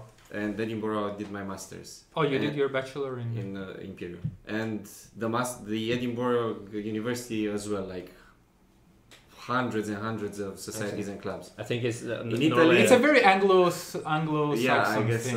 So. I mean, I don't know about Norway, but I know it's like American universities have like tons of fraternities and stuff it's like different. Fraternities and sororities. I think it's because there is it's very more party fun. based. It's more party based. But there is like that and a million other things. But also also like I don't know, they have rowing clubs, they have like they have like chess clubs, exactly, everything climbing, but now I'm talking about societies that are physics, surrounding physics, and they actually do something, exactly. I mean, so it's doing trips together, I think that's absolutely excellent, because but it's not physics really. I mean, going to CERN though, so it's very much physics. And even if you go to the mountain, at least you're surrounded by physicists, so just the act of connecting with a lot of other physicists is super valuable, because the university, as you just go to courses and doesn't really provide the best environment. You have the library and the lecture hall, which is I mean, you talk with a few people, but it's not the best. In our school, we even have what we call it the office. It's not an office, but it's like a room that was given by the school gave us that room, which we have like it's a lot of couches and stuff. Like common each room lunch called in UK. Yeah, and when we eat lunch, we go there and then we just meet other physics students. I mean, but still, even if you go to the common room, it's like you go with the people that you're close with, not necessarily mingle. So you definitely mingle. Like you meet a lot of people there. Like I go there by my alone. It depends if there are beautiful people there. You'll always have a question to ask. No, I mean generally, of course you bump into a lot of people, and you some person gets into a conversation, and then you spring up under other. Like a bar, kind of. You go with friends. And sort of. So in that sense, I guess it's similar to a trip. Yeah. But the trip is maybe. Even more conducive to kind of connecting, I think. Yeah, maybe. You're kind of forced to be with them anyways. In a common room, you can sit for 15 minutes and then you can. I think the biggest, the most important thing that the Nabla is bringing to us is that they are getting the funding. What? The funding, no? Yeah, like if the industry is coming to us. Like I talked about Sintef and like. People from CERN also like come to our school and made like a presentation of this is the type of work you can do. This is what type of education you should take, which is like very valuable to us, because then we get an insight on what the industry wants, what they are doing, and also it's fun. Usually we sit there and they talk for an hour, and then they bring us out to a restaurant and I pay for our food. So it's like very. In Hungary, we had every year we had a 1 week called the I don't know how it was like I don't know the exact name, but the companies would come and to the science faculty and like a fair. Like a fair.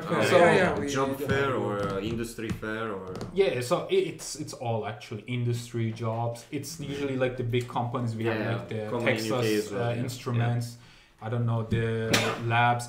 So they would come and even banks, even banks, and so they would present their company and what jobs they're looking for, and it's interesting because they're looking for scientists in places which you wouldn't expect. Like banking is, it's not a place you expect a theoretical physicist to end up. But in finance, there's a lot of physics. Thank you for finance. The one in the suit, The next, Stop the evil bankers. But it's true. Like you get surprised when what type of companies are willing to come to you and talk, because if they come to you, it's because they want physicists. Yes. And then you're like, really? Do you want physicists? And they're like, yeah, we want physicists. And at this point, exactly like referring back to what you said, the most precious thing you learn as a physicist is like doing physics, just the logic, not the content, but the way of doing things, just the logical, the fact, the checking, how you should build upon, how you should understand. That's like, it's a bit like a practice of mind, and then you can put that into anything. You could take that to data science, or you can take that into banking or industry or whatever. But once you learn that, it's like a amazing tool you have, and many industries are looking. So you can always learn the content later, like simulations. Many people end up in simulations. Exactly. That most of the companies say like the what do you call it, the demand of physicists is increasing because people are realizing what they are capable of doing. Because if you are not like several years ago, you would think like physicists need to do physics, but now they see like no, physicists is just like very good at problem solving. problem about and like within economics and whatever. They're just like, there are these people that don't go in the situation like, I should do this. They are like, no, I'm going to study this and then I will know I will do this. And that is like something. Yeah, exactly. Yeah. It's like literally like an exercise itself, doing physics, like regardless of content. Exactly. Just doing physics, it's like an activity, like, you know, like you go to a gym, you do something. And also like, then you have this thing about theoretical physics, because then you can think like, okay, you definitely don't go abstract, abstract thinking. Yeah, and also like I have heard a lot of stories from like my older classmates getting a job with they took courses within quantum field theory, like those heavy stuff that you will definitely not use. And then the what do you call it, the employer. The employer or employee? The person that they are employing you. Employer. The employer was like, okay, you don't need this, but this is extremely difficult and you were able to pass it, so... How does he know it's difficult? Because you know... From the name, from the name you can tell. Was he a physicist or how does he know? No, but if you're a scientist, you know that quantum field theory is a known thing to be hard, right? Or he could be a physicist, like still doing something else, and recognize like, okay, I took this course and I know how hard it is, so I know that you will be capable of this, which is not related, but it kind of tells you a bit of the brain force you have. Yeah, brain power. It's like engine power. One person. How many watts in one? How many watts here? 700 baboons like in our head. Like, you work for 8 hours, you lose. Like, you know, that's how we related to the topic of our podcast. What do you think a physics student can do by himself? And what does he definitely need others for in terms of activities involving physics? Like, what if you just pick one random physics person and then he needs to do some physics related thing, like what can he do on his own? You make a cannon. A cannon? Yes, a potato cannon. A potato cannon? No, you do like a battery made out of a lemon. No, you can just make a potato cannon. That's 5 years ago. Like, that's one thing you can do. You only need one thing. That's one thing you need. I mean, I think that a high school student can do that as well. Yeah, but you can make it good. You know? And target better potato cannon. Yeah. And targeting where, like?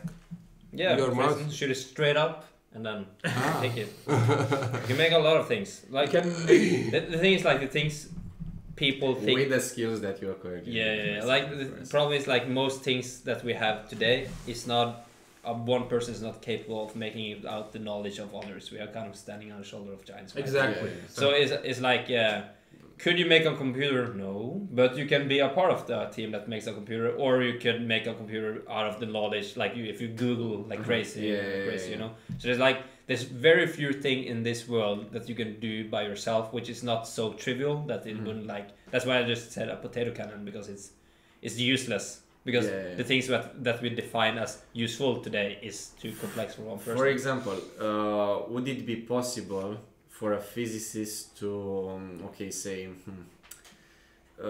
this morning I woke up, I had a very nice idea, I want to put a satellite into space. No. No. You can do it, but it's very you will probably fail. But and you need a lot of material and you need a lot of expertise from other. No, even in master, the thing. No, let's say you can buy. Okay, I'm not saying build everything yourself. Let's say you can buy like a 1 gram sensor that detects exactly what you want to detect from space. Can you send that into space with the knowledge that you have? No. No. The thing I don't even remember rocket equation. Like a master degree is so wide. It's kind of like trying to introduce. It's not maybe the two last years you're then starting to focus on stuff. So obviously you want to be able to do one thing. That's why let me put it another way. When you start doing work, then you will be able to acquire the skills. Let me put it another way. If you had a time machine and you could go back 1,000 years with the knowledge that you have now. would you be able to replicate any of the nice technologies that we have? The technologies, no, but the basic science we can use the Newtonian or electromagnetism. Yeah, like construction working, like how to maybe build a. Okay, so you remember the theory and you read a book about everything that you learned 1,000 years ahead of time. So but other than that, with the knowledge out of all those equations. But the more important thing is the scientific inquiry, which is the way of doing things. So it's like not that Earth moves because there are gods, Zeus, I don't know, forcing it, or with chariots going in there. So the thing is, you have the observation, the trial, the independent variable, the dependent variable. So once you have the system, then you can easily build from zero. But it takes at least a few generations. Another question. Let's say you're 1,000 years, you're in the year 1,000, and you're born into like a rich family, so you have some money, okay? And you look up on the sky, and I don't know, you want to track the motion of a certain star. Okay. Yeah. Can you do that with the knowledge that you have now? Yes. No, the glass. I wouldn't know how to get the crystal, the lenses, because that is only like about thinking. That is only about problem solving, and you have this star. Yeah. What type of materials? Maybe you can put like a stick down, and then wait for 1 sun hour, and then put a new stick down. Yeah. And then you're always watching from the same angle, and then you can take a paper and draw like how the sticks change, for instance. Yeah. But again, that's problem solving that everyone. It's not like you acquire some secret skills as a physicist, which you. So would you say that it's fair to make a statement about physicists that they're just very comfortable solving problems that they're not familiar with? Yes. That's like 100% the idea of doing physics. Yeah. Try to solve something that you're not. Familiar with. Yeah, familiar like, with. Yeah. Exactly. Like, what's the point of solving something that you're familiar with? Yeah, I mean, true. Yeah, I wouldn't know how the simplest things are made. Like, honestly, you can make a wheel, and like obviously you can. You could probably if you go far enough back, you can introduce them to a wheel, or like the I'm not sure what they call it in English, but like you understand that if you want to lift something heavy, you can take a stick and then a lever, like those basic stuff. But those are also like as basic. You don't need a master to know that. You need maybe one course, and then you can apply it in a smart way. Maybe something about rotation, like gyroscopes, is actually pretty like simple physics, but it seems very advanced. Okay, we can for instance make Watts's how was it called? The engine, the Watt engine. So that's a simple one. The steam engine. The steam engine. For instance. Just put some, but as he said, these are really like basic stuff. So it's maybe we think about them as basics because we are. What I'm saying, we can do anything that's Newtonian mechanics. Yeah. But for in terms of quantum, definitely nobody can. Exactly. That's because when you come to that high level stuff, you need you can't do it by yourself. 100 people working on it, and then millions. Every Nobel Prize winner that you ever had like at least 100 persons behind them helping them, and under that they don't realize. Yeah, exactly. Like, a professor somewhere, or maybe like articles they read, but they didn't ever directly mention. So like it's exactly collaboration. Like there is no solitary physicist going around I don't know, propelling stuff in the. You had like some unique people like way beyond. 17th century. Like Aristotle and Galileo Galilei and like those people that were doing those trivial, not trivial, like clever at the time, but now maybe trivial problems. Someone like figure out that the Earth is round, and just. The hard part there is just to come up with the idea that maybe the Earth is not flat, and then think, okay, people nowadays are still thinking that Earth is flat. Flat Earth Society. You said the society in the US. There's still some now. Flat Earth Society and. But I think what we can do is just Newtonian.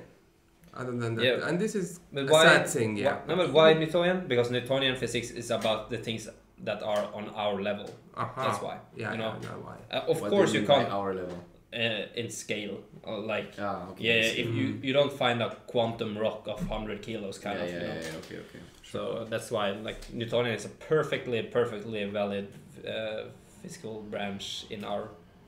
That's why we didn't discover quantum mechanics before like 100 years ago. Like Newtonian physics were a long time seen as like the ultimate thing.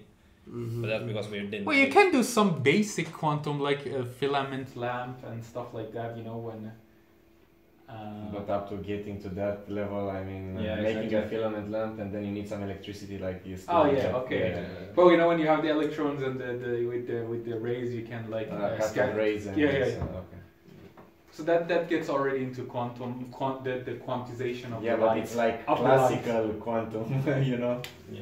Yes, it's already. It's stuff that you can approximate using just classical, just some classical. It's already just saying we have photons. That's Which is something that they believe since the time of Aristotle. Actually, they believe that photons come out of your eyes. It's the other way around. Yes. So it's kind of funny. What is the most fulfilling activity or fulfilling outcome that came as a result of your physics education? Either outcome or activity that you engaged because you were a physicists student. It's kind of like the butterfly effect, like you started and you meet friends and then like everything sprouts from my physics. Like I moved a new town to study physics, I met friends because I studied physics and then...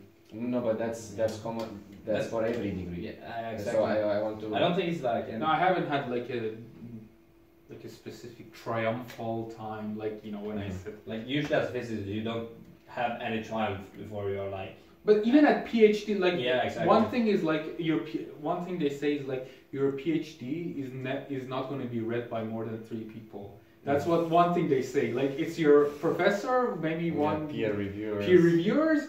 And maybe 5 people. Like it's no longer De Broglie writing his thesis on the wave nature of the particles that gets the thing is like that's the difference between let's say social and the humanities sciences and stuff like that, and economics, whatever, history, and then physics. So like in that, like you're studying sociology or anthropology or history, you can already, after in bachelor's, already make some use of it, like even, maybe, do some projects or participate in some activities.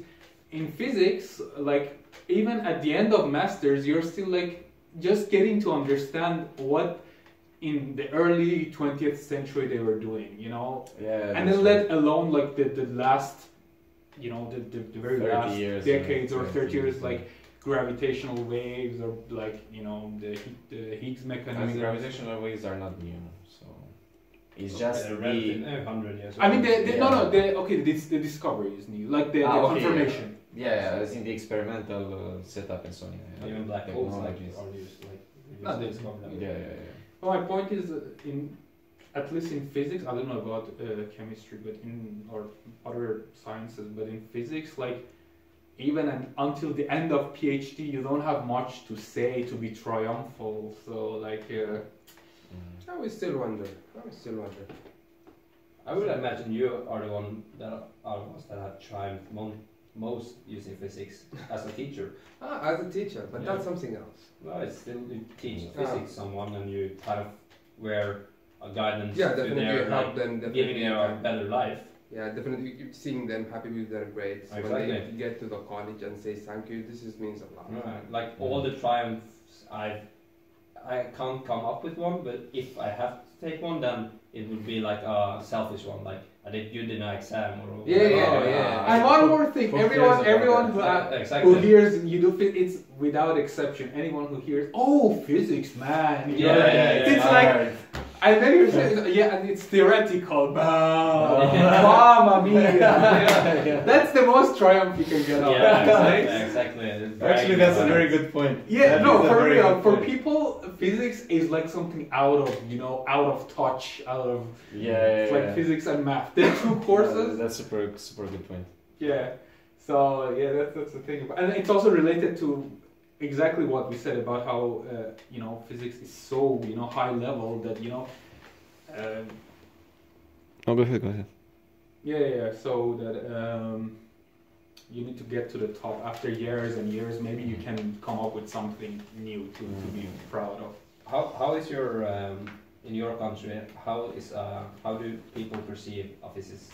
Like in Norway, it's like not very highly. Yeah, like no, in Norway it's not. Oh, you're a physicist. Okay, now you're one of those smart guys, you know, and like it's just like you. It's not like you get like you're not high up or something like that. But here, when I came to Italy and I'm saying like I'm studying physics, they're like, wow, it's amazing, you know. In Norway, if I said I studied physics, they were like, yeah, nice. Oh, good for you. Yeah, good for you. Really? But anywhere, and I've seen many nationalities when they hear physics, they are like they get goosebumps. Yeah, no, like. But they get good goosebumps, but they don't study physics, and they don't say, okay, I'm gonna study physics. But what? Okay, in Norway, what subjects do they give such? I think your point is very important. Yes. People will admire your studying physics, but none of them will dare to take it or to just. None of them admire physics. They just admire someone who did it. Yeah. Like they're like, oh, what is this useless 10 newtons pushing something? And I don't know, maybe there's something wrong with the way they teach, but no one gets, people who don't study physics usually get a bad flavor of it. Like, I barely have seen people who did something else and said they liked physics. Usually they say, oh, physics, I never liked it from high school. From my encounter, it's 80% who say they don't like physics and 20% who are like... That's usually because if you don't master the course, then it's like you don't like it. Yeah. So, and it's not for everyone to do. It's not. It's not about you hate physics. It's about either you understand it or you don't. It's the same with mathematics. If you understand it, definitely you will love it. If you don't understand it, definitely you will say, very true. So it's the whole idea they didn't do physics because they don't understand it better. Or because they don't see that they don't gonna gain a lot of profit from it. Maybe. I don't think you have any like degrees or whatever that are like highly up there. Like nothing? Like you have some stereotypes. Like if you meet a physicist or like a doctor, you think, oh, okay, it's like this is a smart person. But like if you meet a physicist, you can say he's a smart person, but you also think like this is probably a nerd, you know. It's like, some good and bad things about both, and then like if you're economics, then you'll be like, oh, okay, then you're like basically you're normal. You're normal, yeah. You are a human being. Yeah, exactly. So I don't think there's like economics is nowadays It's probably because like in Norway everyone kind of is we have like a good economy, so like you will always survive. You always have a good life if you become like working super. So, you know, Norway you don't need to work. Like you can exactly. be you can be on the social. Yeah, exactly. So like the welfare system. I can understand in other countries where you like become a doctor, then I'm like, oh, this is like you are going to get like a good life, you know. And in Norway it's like, no, okay, so that's your interest and this is your interest. Forget about like developing countries, even somewhere like US. You know, the doctors earn like 100 times more than like an average but the US salary is on the boundary of a developing country, like when you think of like the difference between poor and rich. Yeah, in that sense So in the US it's also like in the US it's also a bit important what type of education you have for what type of life you have. In Norway, of course, it is like this in Norway as well, but not in that big. No, but Scandinavians always have their own way of doing things, so it's like it's a bit like different, I would say. Exactly, so, that's and why in a I good was sense. curious. And in a good sense, not I in think bad so sense. as well, but that's why I was curious of how is it in your country? Is it like? No, physics in Iran is not viewed highly just because I said people who go to physics, just because we have a like nationally organized examination, and you don't even choose you don't apply to specific university. You just have like, they give you like I don't know how many, 100 choices. You start filling, okay, this university, this course, this program, this university, and then if you don't mess up the rankings, you always get the less chance. So let's say if you put something third, even though you could have gotten it, if you had chosen as a first priority, if you put it on third and you don't get the first and second, it's very probable you also will lose the third one. So what I'm trying to say is also where you put it matters. It's not just like because it's the first one that you get, and for that physics is not. People who go to physics are not the smartest people. and it's even not seen as a, you know, we don't have a very strong, I think. It's not well respected. Well, yes, basically that, and also we don't have a very. So we're still more on the engineering side. It's like a think of developing countries. Engineering and doctors are still needed more than, you know, someone who can talk about, you know, like the cutting edge technology of, you know, it still hasn't reached that level. Yeah. Relating to the university experience that we have, I mean, I do understand that there is not a eureka moment happening. It's not a common thing. No students has that moment. Yeah. In any degree. But do you feel that while doing the physics degree, there was a point after which you realized that, wow, a lot of opportunities have opened up for me? There is no. Well, not a point at least. When I started, like when you are at the, actually I had one moment when I went to high school. We had a lot of projects where we wanted to like talk to the different companies, and you were calling them, and you can like feel that you were a bit annoying, but you were still like naive. But when I went to university, we had this was actually a kind of an economic course. So the project was like just come up with an idea and then try to see if this could survive in a market. And our idea was what do you call it, handheld ultrasound machines. Like, okay. Yeah, like so you can bring out in the field, like war or whatever. And then when I started to call around, I called like different hospitals to like see if like would they be interesting in such a product and stuff like that. And then I realized like not only was it easy for me to within 2 calls get to like the best expert within this field, but they were like really interested in talking to me. So then I realized, okay, so they're like they want to be a part of this. Like they like that the students are thinking about this, and they want like the guru of ultrasound machines. I called him and he was like, okay, I can't do this now. Let's do it tonight, because then I can take as much time as you want. Then we can just talk about it. And then I realized that only happens in Norway. I have I have a feeling many of these things are just like, you know, quintessentially like Scandinavian. Yeah, but then I realized these things don't happen. Like, not only is what I'm doing valuable, but they think it's valuable to invest time in me because they want me to like them, you know. And then I realized, okay, and now I am at a point where people are getting their eyes open and like saying, okay, so you haven't one. I haven't had such a moment. It was not a eureka moment. It was just like a moment where I realized that what I'm doing I will be valuable with this degree at one point. For me, I think not eureka, but I think my world opened up after I've done my first and only physics internship that I have ever done, which was in dusty plasmas. And I haven't experienced research life before. And after that, after the 3 months that I spent, in the lab, not in the lab, in the office, and talking with PhD students and to my supervisor, I don't know, I felt that, something that was so mysterious and, that was driving me so much before, now it suddenly became known. I wouldn't say necessarily that it opened a lot of doors for me, that internship, but it opened up my mind, like, okay, this is what, research is like, this is, what it can be, this is how my life could be like for another 3-4 years. Exactly. Or 20 years. Eureka. It's kind of, but after the 3 months, because it wasn't like, I'm enjoying this so much, there are hard times, really hard times, like 2 weeks working on the same thing, and then after 2 weeks you have to give up because you need to get onto the other things. Yeah. And that happened not only once, all the time. I think that's the life. So I think that is the mind-opening experience. I thought, okay, I'm good. I participated in Olympiads and so on, and I really like problem solving. Never was extraordinarily good or anything, but I really like solving problems. And I've done well in all my exams and so on, and I thought, okay, if I've done this, then I can surely do this. And then you get onto research, and it's like the simplest problem you cannot fully grasp it, and it's such an impactful moment for you me. quickly realize how much waste of like how much time of a researcher wastes. It's wasted, true. Like you don't know it when you're doing productiveness.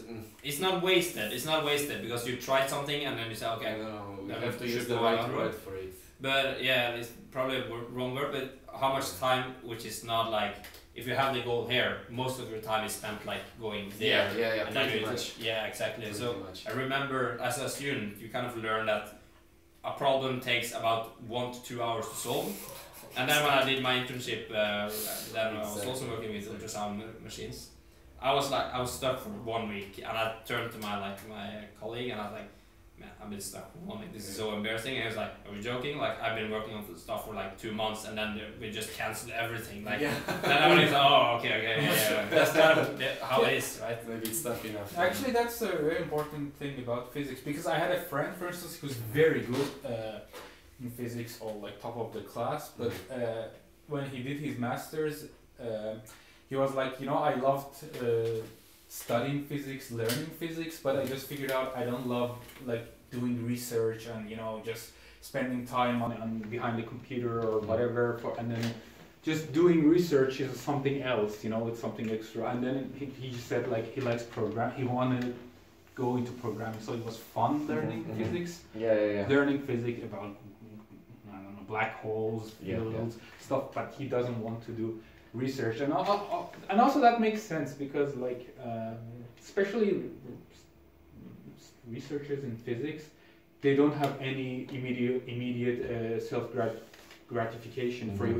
You might come up with something, and maybe in the next 60 years it could be shown to be like, and now they're saying even 60 years, like out of your... To bring this point home a little bit, I think in the life, in the work that you do as a physicist, maybe in a day you kind of have 1 or 2 hours that you're working on something that you can understand, and then 6 hours of frustration. Like, of course. I really think this is the life of a... Sometimes you don't have that 2 hours of understanding. It's like 15 minutes, I feel good, and then it's like scratching your head for 8 hours. You need to be patient as a physicist. I think as any researcher you have to be patient. Exactly. I think also that's maybe why your friend studying, but not doing because research. Programming, you have a bit more of a No, programming is totally different. It's different, but my point was more that like when you're studying, you have some sort of progression all the time. Yeah. And then if you are impatient, you still learning. But when you're researching, that progression is like going from this to suddenly it stops. And in 10 years, maybe a year, if you are not patient, then like you won't enjoy it at all. But in programming, at least I'm not talking about like programming for Google, but like you usually at least have to run your program, and there is a sense of there's a sense of satisfaction which is more immediate. Yes. So you don't like the patience of a physicist is probably that's why he like programming more over physics. True. And for the last question of the podcast, what systems can university put into place such that they improve the lives of their physics students? I think that less stress. Better lecture notes, that's for sure. So make proper LaTeX in lecture notes. But apart from that, like something, do their jobs psychological support. Do their jobs better. It's kind of make better problem sheets, and it's. Okay, but that already will make the life so much easier if these things are done. I think university. I'm very happy with how my university in Norway does it, and the thing that my university in Norway does it that they doesn't do here in Bologna, which I think would be very helpful for people, is to have, for instance, like tutoring classes, like literally time where you can go to class. It's not a lecture; you just sit there and solve a problem, and then you have some more experience that you can ask questions to. That is it's very common. Common sense in UK. Exactly, it's not a thing here, so that will definitely improve. And also, like as we were talking about the society, that the school is actually founding those societies, because they understand that like the mental state of student should be good, and it's better if the social life is exactly. So here you are kind of left alone, and if you are if you are introvert and do have some struggles by talking to people and stuff like that, you will have a bit of a hard time here, I think. I think anywhere, even if you have the system put in place, if you're still like super shy or but at least like it's a super deterrent. A very good thing that our school is doing with every school and probably in UK as well. But I can only refer to my school. It's like the first 2 weeks of when you start at your bachelor's, you have like 2 weeks Freshers week. Yeah. Freshers week. Exactly. Like the older people are like taking you in, showing you around, arranging usually parties and like fun activities, and that's kind of is the basis of your social life and the rest of it, because then you meet all the people. And everyone is nervous. So even the most introvert people are like showing up. No, that's very true. I don't know if they do that in Italy. I missed actually the beginning of the year. I don't know. They don't. I was hoping for it, but I don't know. For me, even in bachelors, either. For me, like from Hungary to Italy, it's many things are so similar, and like I didn't have any of these expectations. There we didn't have tutorials. There also we didn't have like freshers week or something like that, or like oral exams. Like it was all oral there as well, except for first year. So for me, it wasn't a big. But you're right. The tutorials would help a lot more, especially if it's less number. It's preferably 1-to-1, but if not, usually it's higher, like other master students and PhD students. So in UK, like in Cambridge and Oxford, it can go down to 1-to-1, I think. No, that's like master's level, definitely not. Really? Yeah, I mean, I heard I had a friend in Oxford. In Oxford, maybe because the masters is super small. For example, the theoretical physics masters is just 25 students. I applied for it, I was rejected. I know. Don't feel bad. No.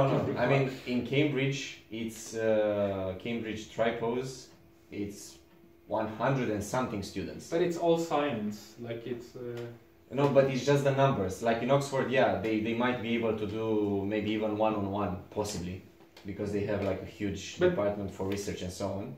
But generally in UK, you have departments if you go to the masters, it's always the course will have 160, 80, 90, a lot.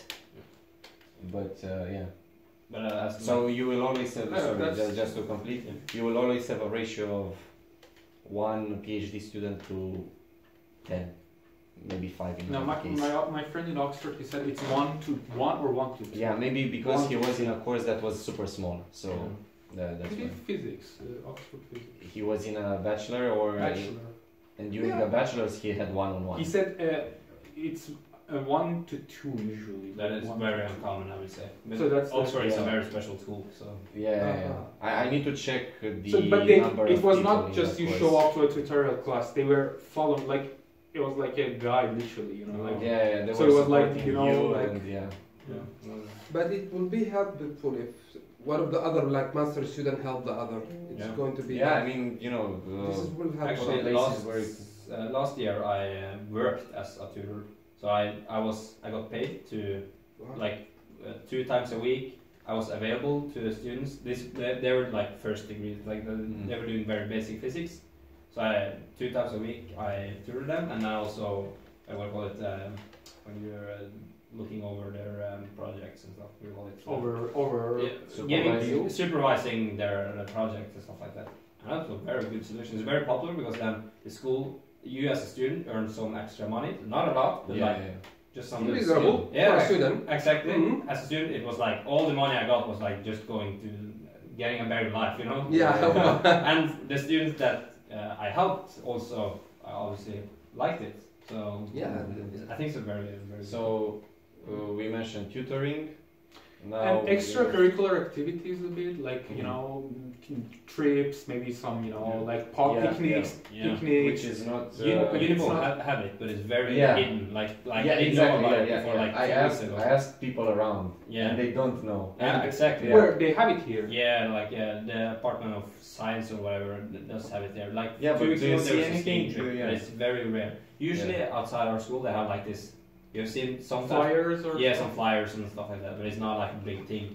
And as the question was like to improve the lives of the physics students, maybe the answer is not necessarily to improve them as a physics student, but like improve their lives, and then it's more of a society thing, which is like again, our town in Norway has always been ranked as the students are ranked as the most happy students in Norway because of all those things. And Norwegians are one of the happiest, so these guys are on ecstasy always. And that is because there are so many, like, you can always, if you have an interest, there's always a group of people that you can go to that will gladly invite you in, or if you have an idea which no one else does, are doing, then you create one. You probably get funding. Like I created a climbing group in my society, and it took like 3 weeks, and we were like 30 people meeting every Monday to climb together. And you got funding? Yes, through Nabla. Like funding, And this is amazing. Like this is. It was I don't think it can happen anywhere else. Like no, in UK it does happen, but it's subsidized partly. Like you still have to pay. Yeah, exactly. So it's here we went to climbing gym, and everyone has to bring their own gear and pay for climbing, and subscription to the exactly. Place and so actually it was part of society for a while. Oh, really? Well, we could apply for if we wanted to buy like ropes for climbing, we could apply because that's expensive. And then we can apply for that and get the money to buy that, and then that would be something that we can share with people. So it's not like 100% that you get like the Nabla is paying everything for everyone, but like some things they are paying for. No, but in general, any kind of activities, so it can be more informal, like just like we literally had like. What do you call it? Knitting and wine drinking. Well, that's one group. Like, or like literally. It can be very, very random. Like so, this more the social life of students. Because it seems like when I ask what can you do to improve the life of physics student, it's like social life. Social life. It's true. Sprinkle it with some social life. Maybe like make make joint. I don't know, joint program or activities with some other faculties. Business class. Yeah, business class. Because of the ratio in physics class, a nursing degree or something. Definitely. Biology. Definitely. Probably. I don't know about Norway, but whether it was in Slovenia or in Hungary or here, like or the ratio is always something like 80%. 80%, 90% guys, like 10 to 20%. No, 120% guys. They're very macho in Sudan, I understand. But look at the other business club. Wow. The ratio is a bit closer to 50-50, but not like entirely. Wow. In Norway, it's close to 50-50. Like in physics, it's more guys, but like my physics and my medical engineering I think it's like 40-60 or something.